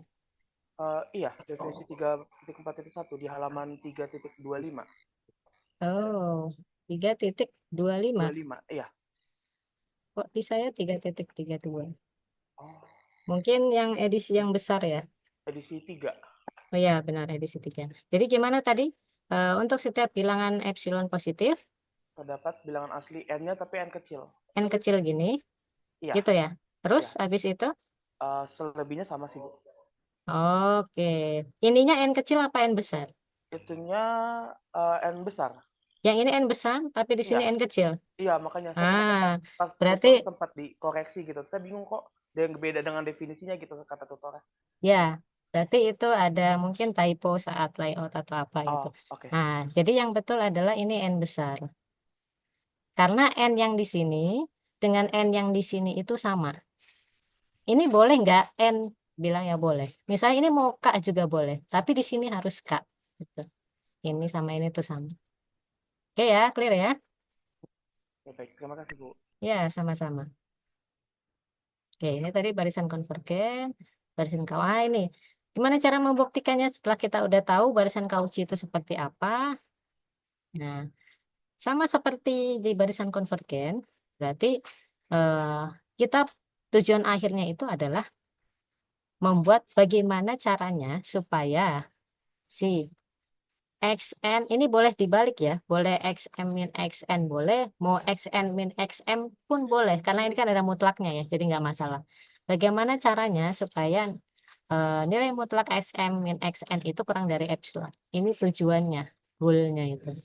Goalnya untuk membuktikan bahwa suatu barisan itu adalah barisan Cauchy. Sebenarnya paling enak kalau kita kotret dulu. dikotret dulu supaya pas ditulis di bukti itu rapi, rapi seperti ini gitu. Karena kan kalau ini kalau ngomongin UAS ya, kalau ngomongin UAS, korektor pasti lebih seneng kalau tulisannya tidak banyak coretan gitu, tidak banyak coretan dan rapi. Daripada yang banyak coretan mungkin dia pusing juga apa ngelihatnya. Ini mana tulisannya, gitu, mana yang terbaca, mana yang enggak gitu. Jadi lebih enak kita kotret dulu gitu. Bagaimana caranya membuat XM min XN-nya kurang dari epsilon. Nah, lagi-lagi kemungkinan besar kita akan menggunakan sifat Archimedean karena kan ada hubungannya dengan bilangan real dan bilangan asli dihubungkan oleh sifat Archimedean itu. Oke, kita coba aja kita kotret XM min XN. Berarti kan ini kan si barisannya kan. Barisannya berarti eh, M per M plus 1 dikurangi N per N plus 1. Ini gimana caranya supaya kurang dari epsilon. Kita kita kotret-kotret aja. Berarti kita samain penyebutnya M plus 1. Ini ceritanya di kotretan ya, di kertas lain gitu. N plus 1, kemudian yang atas jadi M dikali N plus 1, dikurangi N dikali M plus 1. Nah, ini terpisah dengan yang atas ya, terpisah dengan atas. Jadi saya eh, tulis ulang. Nah, sama dengan ini M N ini plus M dikurangi NM min N per M plus 1 dikali N plus 1 kan sama ya kayak di samping. Nah, yang bisa saling menghabiskan ya saling menghabiskan. M min N per eh, M plus 1 dikali N plus 1. Boleh nggak sih mutlaknya ini dihilangkan? Boleh, tapi pastikan bahwa yang ditulis nanti setelah nilai mutlaknya hilang itu adalah positif. Loh, terus M sama N itu mana dong yang yang positif atau negatif nih M min N-nya? Nah, nanti di awalnya harus ditentukan mana yang lebih besar, M atau N yang lebih besar. Makanya di sini ada tulisan diasumsikan N-nya lebih besar daripada M. Boleh nggak sih dibalik? Ya boleh. Yang penting nanti setelah nilai mutlaknya ini dilepas, dia jadi positif nilai si M dikurangi N atau N dikurangi M tergantung nulis awalnya di sini apa ya. Nah, ini saya asumsikan bahwa si M-nya itu lebih besar daripada N ya. Ini asumsinya. Aduh, salah nyoret. Nah, ini. Jadi ini kan sama dengan nilai mutlaknya boleh dilepas. Per M plus 1, N plus 1. Ini jangan tiba-tiba jadi kurang dari 1/N ya. Mentang-mentang, wah saya lihat di modul semuanya kurang dari 1/N. Ya udah ini saya buat aja. Nggak tahu kotretannya kayak gimana, saya buat aja 1/N. Jangan ya. Jadi harus diperinci. Kenapa kok yang ini tiba-tiba bisa jadi kurang dari 1/N? Nah, ini kan sebenarnya M dikurangi N, itu kan dia kurang dari apa kita bisa buat dia itu hmm, kurang dari M per M plus 1 dikali N plus 1 ya kan. Nah ini kan lebih besar, ini lebih kecil, makanya bisa dibuat kurang dari. Nah kemudian yang ini bisa kita buat sebenarnya M per N M dikali N plus 1. Kenapa? Supaya si M-nya nanti bisa hilang. Kenapa kok ini bisa kurang dari? Karena penyebutnya ini kan dia lebih lebih besar. Kalau penyebutnya lebih besar dibandingkan dengan penyebutnya lebih kecil, otomatis kan dia tandanya kurang dari.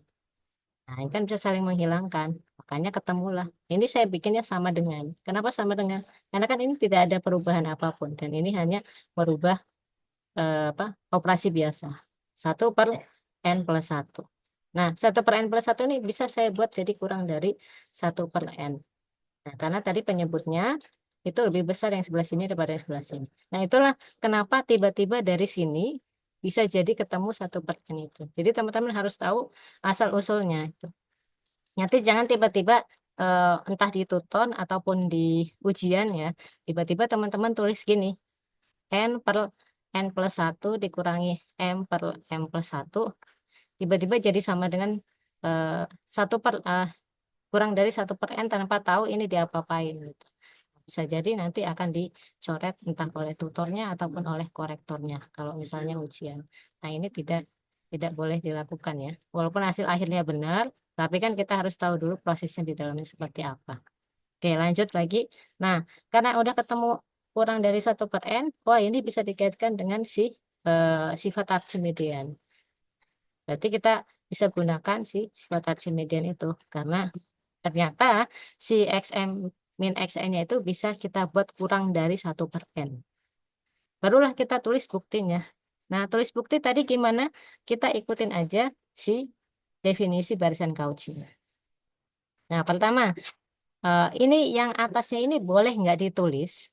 Ini boleh nggak ditulis, tapi yang di sininya yang penting dirinci gitu ya.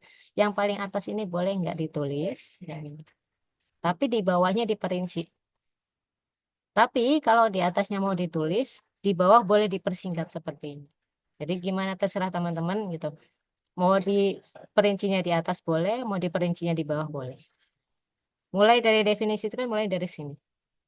Ambil sebarang epsilon positif, berarti kita tulis ambil sebarang epsilon positif atau diberikan sebarang epsilon positif. Terus kita mau nyari n yang membuat si xm min xn nilai mutlak itu kurang dari epsilon. Berarti kita gunakan sifat Archimedean.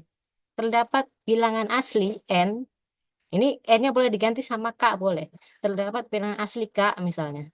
Sehingga 1/k-nya kurang dari epsilon. Jadi antara bilangan ini, dan ini tuh sama. Bilangan n ini itu sama. Satu bilangan yang sama. Pembatasnya tadi ya, yang lebih besar daripada n besar itu di sini. Ini boleh diganti jadi k. Boleh diganti jadi k, boleh. Boleh diganti pakai huruf apapun boleh. Yang penting konsisten. Jadi yang koreksi juga tahu, oh, ini mahasiswa paham nih bahwa ini tuh eh, sama gitu. Nah, lanjut tadi ke buktinya. Nah, terdapat n anggota bilangan asli sehingga 1/n besarnya ini kurang dari epsilon. Nah, maka kalau misalnya yang ini nggak mau ditulis, nanti asumsinya tuh taruh bawah. Maka m, untuk setiap anggota bilang asli m dan n, eh, dengan m-nya lebih besar daripada n, ini kan udah masuk asumsinya ya, m lebih besar n, lebih besar daripada n besar, berlaku ini. Nah, berdasarkan definisi barisan Cauchy, maka barisan n per n plus 1 itu merupakan barisan Cauchy. Nah, kalau misalnya ditanya, misalnya ada soal bilang gini, buktikan bahwa barisan n per n plus 1 itu barisan konvergen. Misalnya ada pertanyaan seperti itu. Dia tidak mencantumkan apapun. Berarti teman-teman boleh menggunakan barisan Cauchy untuk membuktikan barisan ini itu konvergen. Nanti di akhir setelah sudah terbukti bahwa barisan ini adalah barisan Cauchy, teman-teman tambahkan karena barisan tersebut adalah barisan Cauchy, maka barisan eh, siapa n per n plus 1 itu konvergen. Jadi nggak stop sampai sini. Apa yang ditanya itu yang ditulis di kesimpulan akhirnya gitu. Oke? Nah, sudah mau jam 11. Lanjut ya. Nah, ini tentang limit superior dan limit inferior. Nah, ini sekelas saya juga lihat di Tuton ya. Ada yang mempertanyakan tentang limit superior dan inferior juga. Nah, limit superior atau lim sup itu adalah limit dari barisan-barisan supremumnya, barisan-barisan supremum ya, barisan-barisan supremum. Maksudnya itu kalau misalnya saya punya barisan, ini contohnya barisannya itu XN. Saya punya barisan XN, kan XN-nya itu ada X1, ada X2, ada X3, dan seterusnya kan. Kita bikin dulu barisan, kita bikin dulu barisan supremum namanya. Kita bikin dulu barisan supremumnya. Anggap barisan supremumnya itu namanya A, AN gitu. Nah, maksudnya gimana cara bikin barisannya itu? Nah, kita mulai kalau N-nya eh, dari 1. Berarti kan barisannya itu mulai dari X1, X2, X3, dan seterusnya. Nah, itu supremumnya berapa? Supremumnya dari barisan ini. Nah, anggaplah nilai supremumnya itu adalah A1. Makanya kita punya suku ke satu dari barisan yang tadi kita buat itu A1. Nah, kemudian kalau misalnya mulainya itu dari X2, X3, dan seterusnya, ambil supremum dari ini. Supremumnya itu misalnya namanya A2, dan seterusnya. Berarti kita punya barisan baru punya barisan baru, namanya itu barisan supremum dari si barisan awalnya itu. Dan karena ini barisan, kita bisa cari limitnya. Nah, itulah yang disebut dengan lim sub. Kira-kira begitu ilustrasinya. Saya kasih contoh. Saya contohnya itu ada barisannya itu 1 per n, yang gampang aja deh. Barisan xn itu 1 per n. Xn itu kan berarti ada 1 ya, setengah, 1/3, 1/4, dan seterusnya. Kita mau membuat barisan supremumnya. Kalau n-nya sama dengan 1, berarti kan kita mulainya itu ambilnya 1/2, 1/3, dan seterusnya. Supremum dari ini tuh berapa? Supremum dari 1/2, 1/3, dan seterusnya. Supremum itu kan batas atas terkecil. Nah, batas atasnya ini kan 1, 2, dan seterusnya kan. Berarti supremumnya itu dia 1. Terus kalau n-nya sama dengan 2, berarti kita mulai barisannya itu dari x2. X2 kan ini kan. Berarti barisannya itu nanti setengah, 1/3, 1/4, dan seterusnya. Nah, supremum dari barisan ini berapa? Supremum kan setengah. Nah, ini kita lakukan dan seterusnya. Nah, kita punya barisan supremum. Barisan supremumnya itu apa? Berarti barisan supremumnya ini kebetulan sama ya. Supremum yang pertama 1, supremum yang kedua setengah. Kemungkinan yang seterusnya kan 1/3 dan seterusnya. Kebetulan aja ini barisan supremumnya sama dengan barisan awalnya. Ini kebetulan gitu. Makanya kita cari limit limit dari barisan ini itu apa? Anggaplah ini namanya AN. Limit dari AN itu apa? Limitnya itu adalah 1. Maka 1 inilah yang disebut sebagai lim subnya. Lim sub dari si eh, oh, salah nih saya. Limit dari barisan ini bukan 1. 1 itu batas atas yang supremumnya. Limit dari barisan ini dia menuju kemana? Limit dari barisan ini kan dia menuju ke 0. Maka 0 inilah yang disebut lim subnya. Gitu. Nah, beda cerita dengan si eh, lim in. Nah, ini saya kasih contoh, kebetulan contohnya sama ya. Ini contohnya tadi ya. Barisannya barisan 1 per n. Bagaimana dengan limit inferiornya? Nah, limit inferior juga analoginya sama. Jadi, kita punya barisan X1, X2, X3, X4, dan seterusnya itu. Nah, kita buat barisan baru yang merupakan eh, suku-sukunya itu ya, infimum dari si barisan XN tadi. Dari barisan XN tadi. Nah, kalau N-nya sama dengan 1, infimumnya berarti apa ini? Anggap B1. Berarti nanti barisan itu nanti B1. Kalau N-nya sama dengan 2, nanti infimumnya mulainya dari X2 dan seterusnya. Hasilnya misalnya B2. Nah, dari ini semua, ini sampai seterusnya, kita punya barisan yang baru B1, B2, dan seterusnya. Nah, karena ini barisan, dia mungkin punya limit. Nah, limitnya itulah yang disebut sebagai lim inf. Limit dari barisan infimumnya. Contohnya yang tadi, yang 1/n tadi. Tadi kan sudah ngomonginnya itu eh, barisan supremumnya. Sekarang coba kita cari barisan infimumnya. Barisan 1/n. Barisan 1/n ini kan tadi 1, 1/2, 1/3, 1/4, dan seterusnya. Kalau misalnya kita mau nyari B1 itu kan infimum mulai dari X1. Kalau mulai dari X1 kan berarti 1/2, 1/3, 1/4, dan seterusnya. Infimumnya berapa? Infimumnya kan dia 0. Ya, infimum itu kan batas bawah terbesar. Batas bawahnya kan ini dia 0. Batas bawahnya itu dia ada banyak, tapi infimumnya itu adalah 0. Terus B2-nya. B2 itu kan mulainya dari sini. 1/2, 1/3, 1/4, dan seterusnya. Infimumnya berapa? 0 juga. Nah, B3-nya mulainya kan dari sini. Dari 1/3, 1/4, dan seterusnya. Infimumnya berapa dari barisan itu? 0 juga. Wah, ini berarti kemungkinan barisan infimumnya itu adalah barisan konstan 0 ya. Berarti kita punya barisan infimumnya. Infimumnya itu adalah nol, nol, nol, dan seterusnya. Kita ambil limitnya, ambil limit dari barisan infimum itu. Jadilah yang namanya lim inf. Nah, karena ini barisan masa nol, tentunya dia akan menuju ke nol. Berarti lim if-nya itu sama dengan nol. Nah, apa kaitannya limit inferior sama limit superior tadi dengan barisan konvergen? Kaitannya itu adalah kalau si limit, nah ini saya tuliskan di bawah apa enggak ya? Oh enggak ternyata. Kalau limit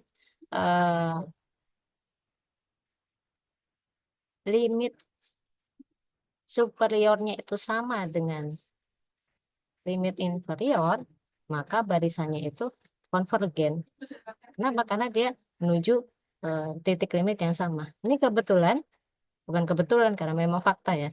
Limit inferior dari si barisan super n itu sama dengan nol. Kemudian, kemudian, nah ini juga limit superior dari barisan super n juga nol. Artinya dengan mencari limit superior dan limit inferiornya, kita bisa katakan bahwa barisan barisan super n itu konvergen. Nah, lagi-lagi saya katakan berarti untuk membuktikan suatu barisan itu konvergen ada ada beberapa caranya ya. Bisa menggunakan definisi, bisa menggunakan barisan Cauchy, bisa menggunakan lim inf dan lim sub, bisa juga menggunakan barisan monoton dan barisan terbatas. Nah, itu kira-kira tentang eh, barisan bilangan real. Ada pertanyaan sebelum kita lanjut ke deret? Masih ada waktu sekitar 30 menitan lagi untuk bahas deret ya.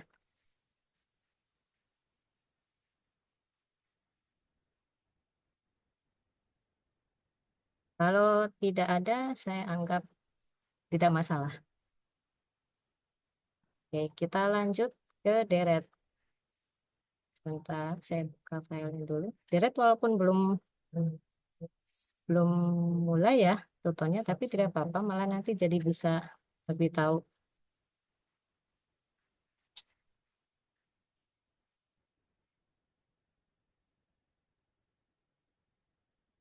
Dan saya share lagi.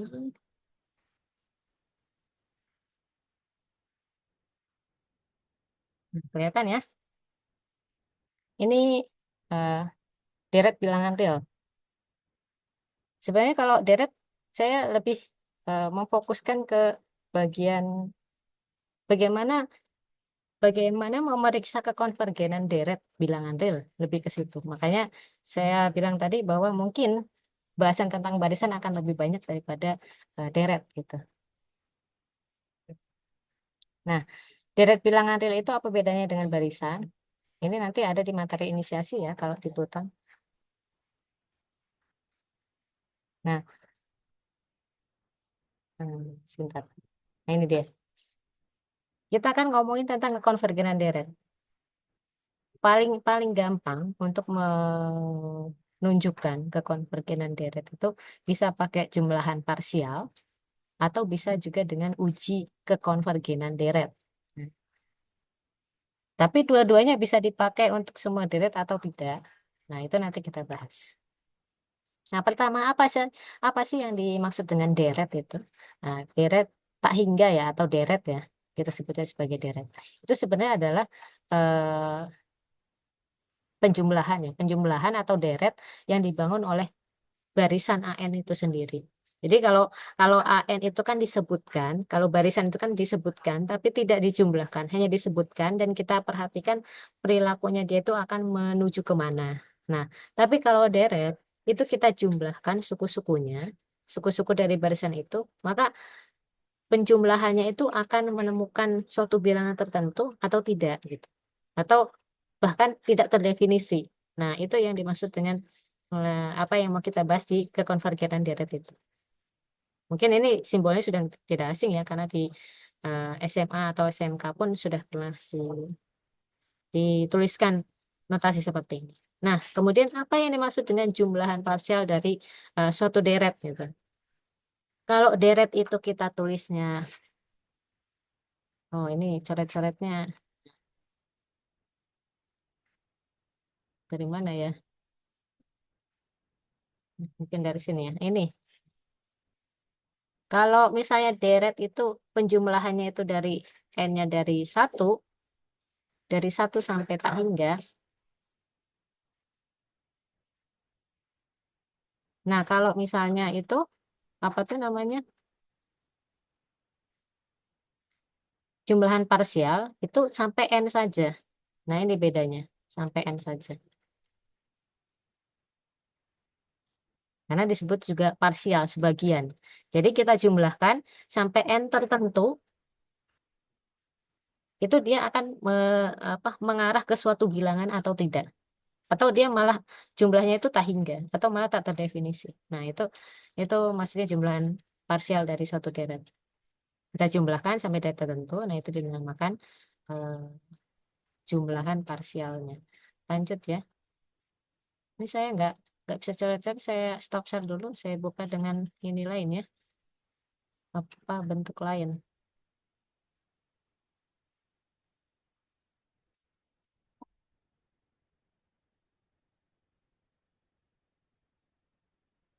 Saya share lagi. Oke, nah, kalau di sini bisa coret-coret saya. Nah, yang tadi. Kalau deret itu sampai tak hingga, kalau jumlahan parsialnya itu sampai n saja. Makanya ini simbolnya itu SN, bukan S tak hingga. Nah, suatu deret itu dikatakan konvergen jika apa? Nah, jika jumlahan parsialnya itu konvergen. Maksudnya itu ada hasilnya ya. Kalau dijumlahkan dia nemu nemu bilangannya gitu. Misalkan S adalah limit dari si jumlahan parsial itu, maka eh, deret tersebut itu konvergennya ke S. Nah, ini maksudnya jumlah atau deret tersebut itu sama dengan limit dari deretnya itu sampai N, tapi N-nya menuju tak hingga. Atau sama sama aja kita tuliskan dengan limit dari eh, deretnya sampai N, tapi N-nya menuju tak hingga. Nah, itu kira-kira ini arti dari notasi itu. Jadi kalau kalau jumlahan parsialnya tadi yang dari N sampai 1 sampai N, dari eh, deretnya, dari AN ya, ini ada, anggap aja namanya itu K. Nah, berarti si deret deret AN-nya itu sendiri juga sama dengan gitu. Nah, ini contohnya. Nah, kita mau melihat apakah deret dari 1 per N dikali N plus 1 ini konvergen atau enggak dengan memeriksa jumlahan parsialnya. Nah, pertama, kita bentuk dulu jumlahan parsialnya. Berarti kan jumlahan parsialnya itu adalah eh, ini ya, jumlahan parsialnya itu adalah Sn sama dengan N-nya dari 1 sampai N, 1 per N kali N plus 1. Nah, ini kita manipulasi, manipulasi aljabar ya sebutannya ya, supaya memudahkan kita untuk menghitung. Jadi kita pecah ke dalam bentuk penjumlahan pecahan. Jadi 1 per N dikurangi 1 per N plus 1. Ini teman-teman bisa nggak membuat seperti ini? Nah, cara mecahnya itu gini. 1 per N dikali N plus 1. Nah, ini mau kita ubah jadi bentuk A per N ditambah B per N. Kenapa kok cuman N plus 1 ya? Kenapa kok cuman 2? Karena ini penyebutnya kan perkalian dua bilangan ya. Kan kalau kita mau mau menjumlahkan sesuatu kan penyebutnya itu paling aman itu perkalian dari dua bilangan ini kan. Makanya ini bisa dipecah menjadi seperti ini. Nah, ini kalau kita samain penyebutnya kan jadi gini. N dikali N plus 1. Atasnya jadi A per N plus 1 ditambah yang sebelah sini berarti jadi N dikali B. Kita operasikan yang di atas. AN plus A ditambah BN per N plus 1 dikali N. Nah, kita kumpulkan yang sama-sama ada N-nya sama yang sendirian. Berarti kan kita bisa tulis A plus B dikali N ditambah A per N dikali N plus 1. Nah, kita bandingin sama yang sebelah sini. Ini kan sama dengan 1 per N plus 1 kan. Di sini ada nggak yang dikali sama N? Nggak ada. Karena kan itu kelihatannya Bisa kita tulisnya gini sebetulnya. 0 kali N, sorry.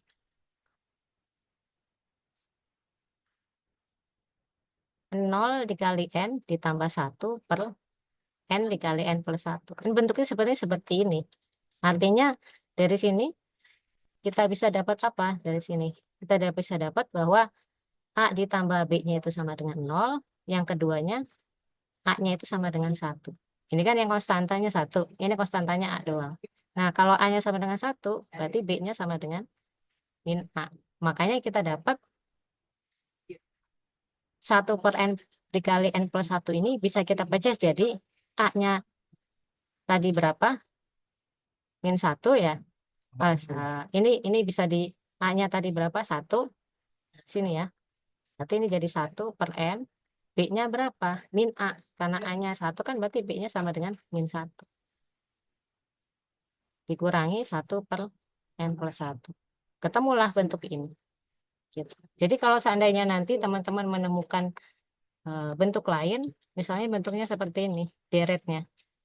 Sigma dari N sama dengan 1 sampai tak hingga 1 per N kali N plus 1 kali N plus 2 misalnya. Nah, berarti teman-teman itu bisa nanti dipecah.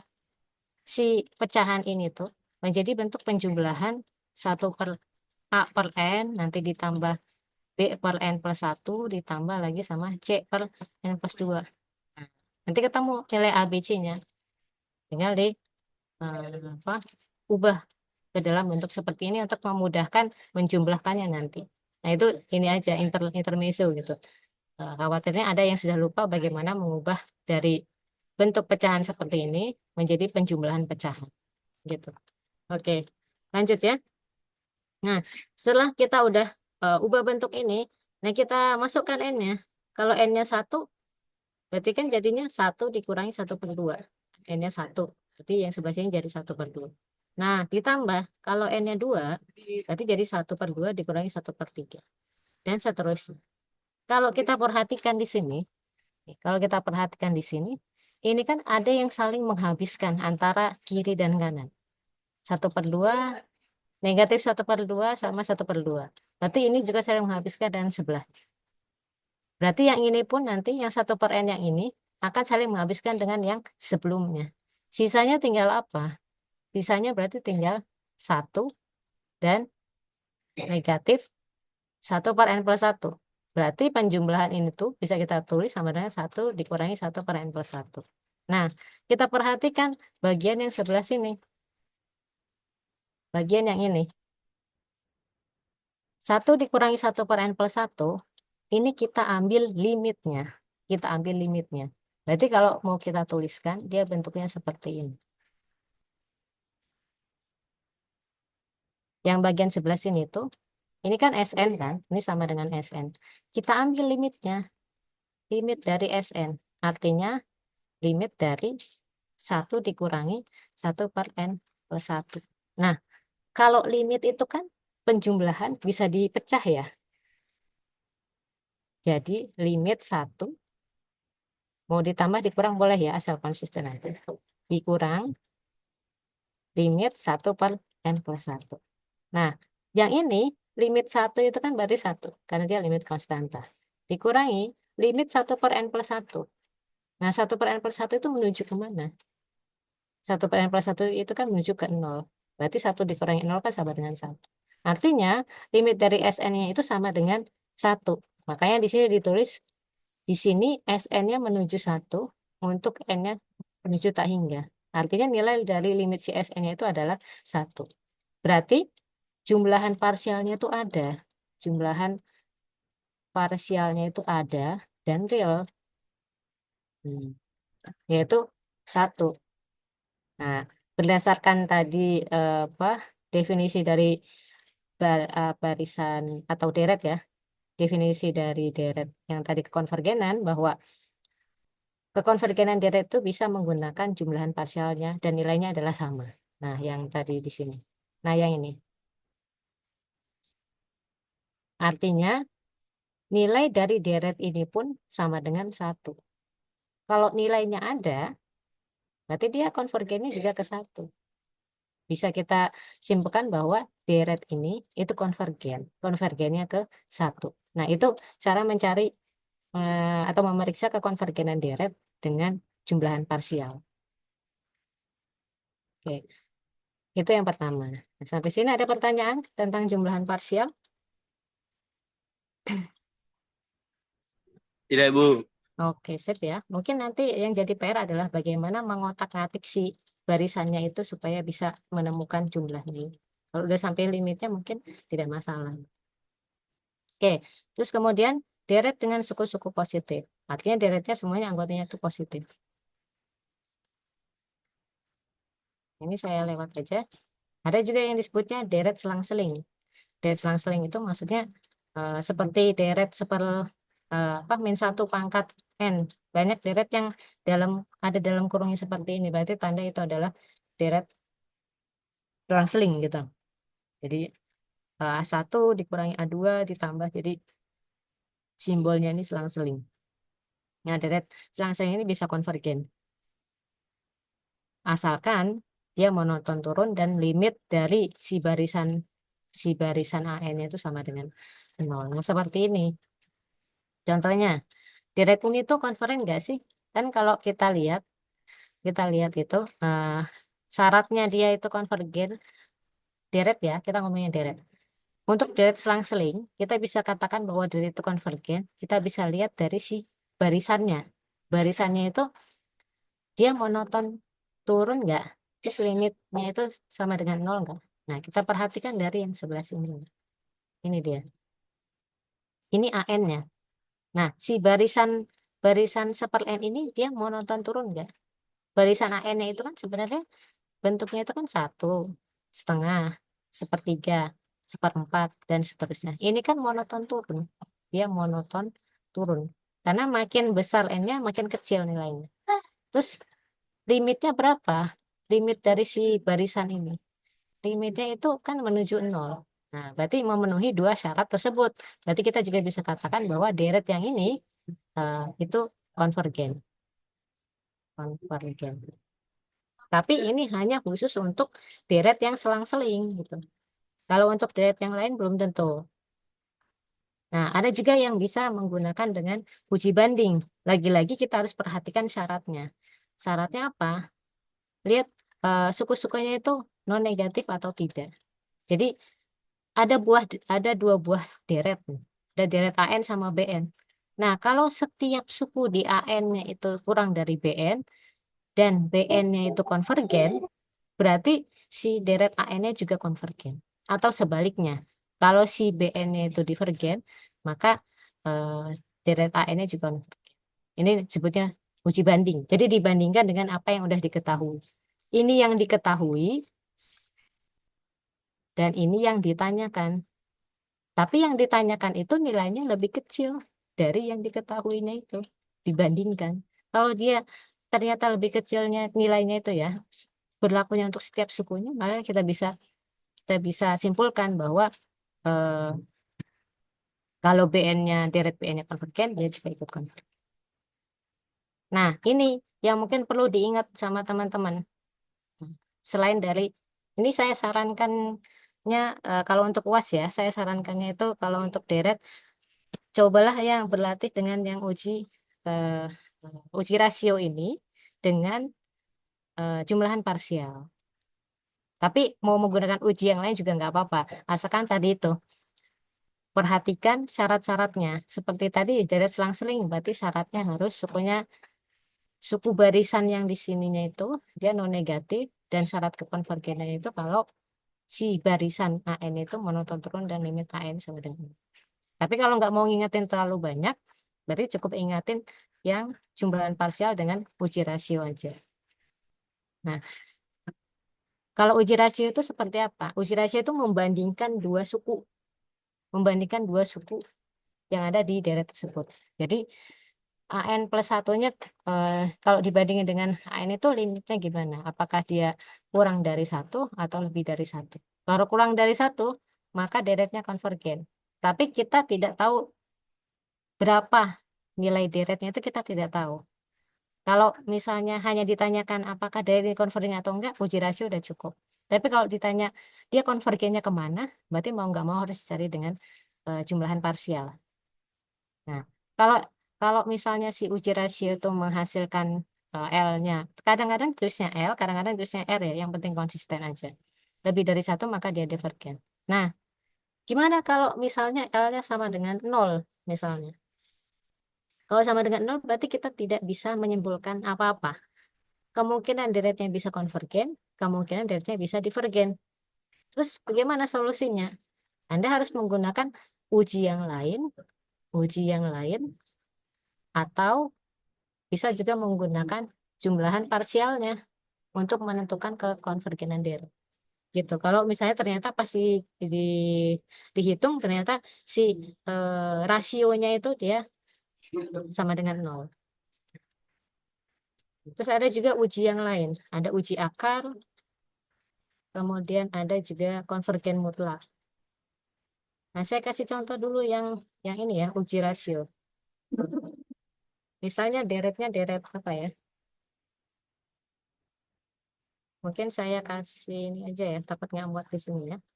Pakai hmm, tambahan PPT yang tadi. Biar lebih luas coret-coretannya. Nah, yang ini. Kalau ini kan lebih luas.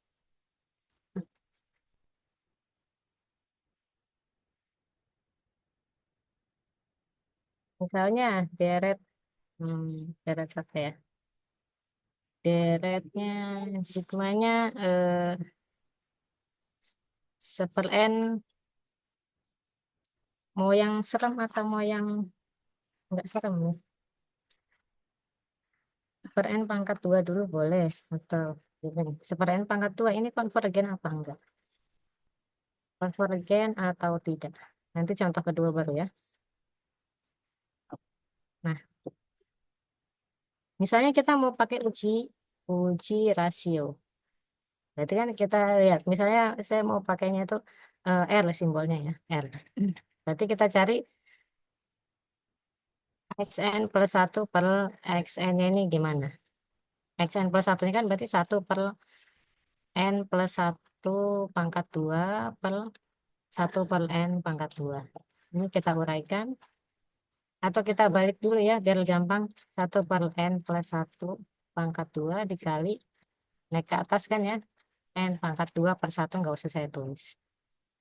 Nah, ini berarti jadinya N pangkat 2 per N kuadrat ditambah 2N plus 1. Nah, ini limitnya kemana? Kan yang ditanya limitnya ya. Ini kurang. Berarti R-nya itu sama dengan limit XN plus 1 per XN. Berarti sama dengan limit yang atas itu. N kuadrat per N kuadrat plus 2N plus 1. Wah, ini ternyata limitnya ini sama dengan 1. Nah, kalau sama dengan 1 kan kita tidak bisa menentukan apakah dia konvergen atau divergen. Nah, yang ini. Nah, makanya untuk kasus ini kita harus pakai cari jalan lain. Misalnya pakai jumlahan parsialnya gitu. Nah, jumlahan parsialnya kan berarti kita harus cari N-nya dari 1 sampai N, 1 per N kuadrat. Nanti diuraikan 1 per 1 kan, ditambah 1 per berapa nih, 4, dan seterusnya. Nah, ini menuju sesuatu atau tidak? Angkanya ini. Nah, gitu. Kalau misalnya dia menuju sesuatu, berarti dia nah, konvergen. Saya mau ngasih contoh yang pakai uji rasio yang dia nggak sama dengan 1 sebetulnya. Nah, coba saya ganti deretnya itu 1 sampai tak hingga. Nah, misalnya ini min 1 pangkat N dikali eh, 2 pangkat N per N pangkat 3 plus 1. Nah, ini konvergen apa enggak? Kita bisa pakai uji rasio juga nih untuk memeriksanya. Semoga nanti ketemunya nggak sama dengan 1. Berarti kan kalau uji rasio kita cari dulu nih ininya ya. Xn plus 1 per Xn ini. Berarti min 1 pangkat N plus 1. Oh, jadi dikali 2 pangkat N plus 1 per N plus 1 pangkat 3 ditambah 1. Ini per Xn-nya ya. Xn-nya berarti min 1 pangkat N, 2 pangkat N per N pangkat 3 plus 1. Sama dengan min 1 pangkat N plus 1 ini kita tidak tahu ya positif atau negatif karena kan dia N-nya belum tahu ganjil apa genap. Terus yang ini N plus 1 pangkat 3 ditambah 1 dikali yang dari bawah.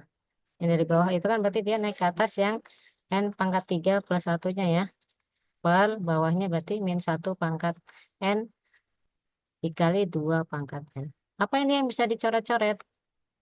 Nah, yang bisa dicoret kan yang ini. Yang ini. Dengan yang ini. Ini berarti sisanya tinggal min 1 pangkat 1. Pangkat 1 nggak usah saya tulis ya. Kan kalau pangkat, lalu dibagikan sama dengan dikurang ya. Kemudian apa lagi nih yang bisa kita coret? Yang ini, yang 2 pangkat N plus 1 dengan 2 pangkat N. Berarti hasilnya adalah 2. Terus dikali sama N pangkat 3 plus 1. Per bawahnya ini N plus 1 pangkat 3 ditambah 1. N plus 1 pangkat 3 ditambah 1. Nah, kita cari limitnya dari sini.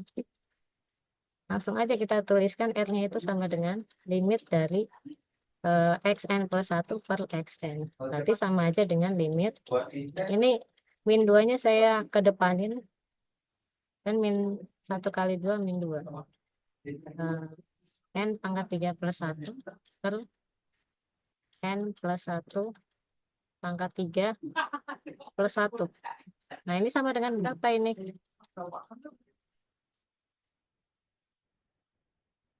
Ini kan sama dengan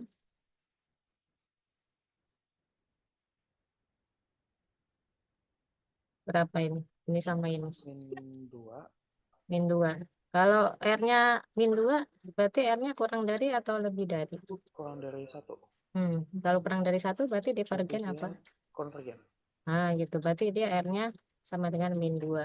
Min 2 itu kurang dari 1. Konvergen. Nah, gitu kira-kira caranya. Bisa ya? Untuk ke barisan bukan barisan ini, deret konvergennya ini.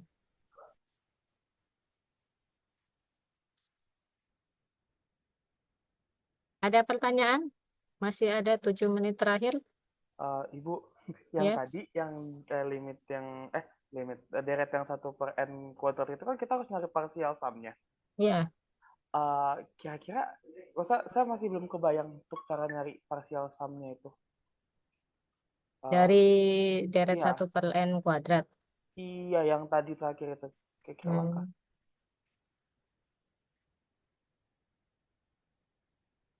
Hmm, ini. Iya. Suaranya nggak begitu jelas, Bu. Oh, kejauhan apa mic-nya?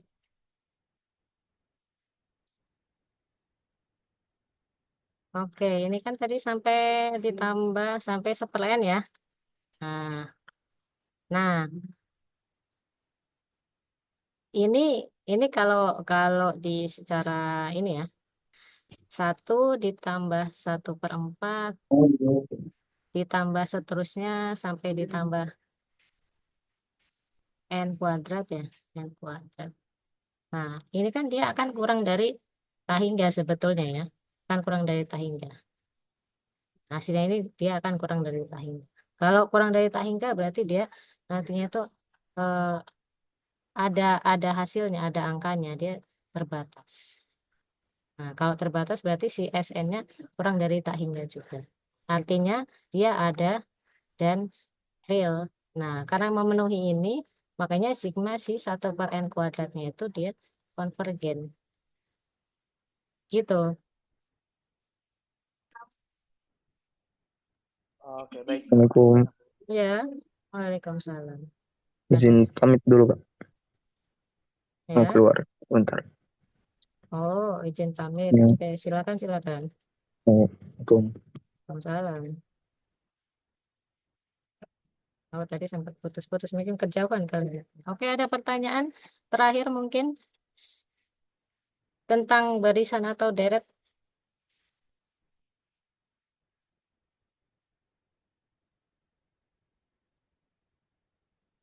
Ya, sepertinya tidak ada ya. Pesan saya ini akan keluar dalam UAS ya.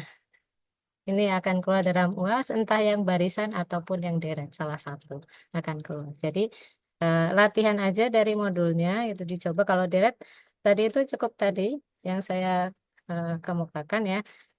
Kalau untuk deret, coba latihan pakai jumlahan parsial sama uji rasio saja, itu sudah cukup. Nah, kalau barisan, pelajari barisan konvergen, barisan Cauchy, barisan terbatas. Nah, itu tentang barisan dan deret. Tapi untuk yang lain-lain, teman-teman bisa latihan dari modul ataupun dari buku-buku analisis real yang lain gitu untuk membantu memahami materi ini. Nanti rekamannya ini juga akan di-upload di YouTube-nya Prodi Matematika ya. Jadi kalau misalnya lupa ataupun apa, bisa diputar ulang gitu, diputar ulang lagi. Mbak Elin mungkin bisa dibantu untuk open kamera dulu, Mbak, untuk dokumentasinya. Oh, memang kamera saya mati ya? Bukan untuk mahasiswa yang Oh, lain, Mbak. buat mahasiswa yang lain boleh boleh. Oke, ada instruksi buat foto bersama. Jadi silakan teman-teman dibuka videonya ya, dibuka videonya, dibuka kameranya. Kita mau mengabadikan momen-momen ini ya, perjuangan teman-teman supaya nanti bisa lulus ya, mudah-mudahan dapat A. Amin. Oke. Baik, untuk mahasiswa yang lain yang belum open kamera, mungkin bisa dibantu dulu untuk open kameranya.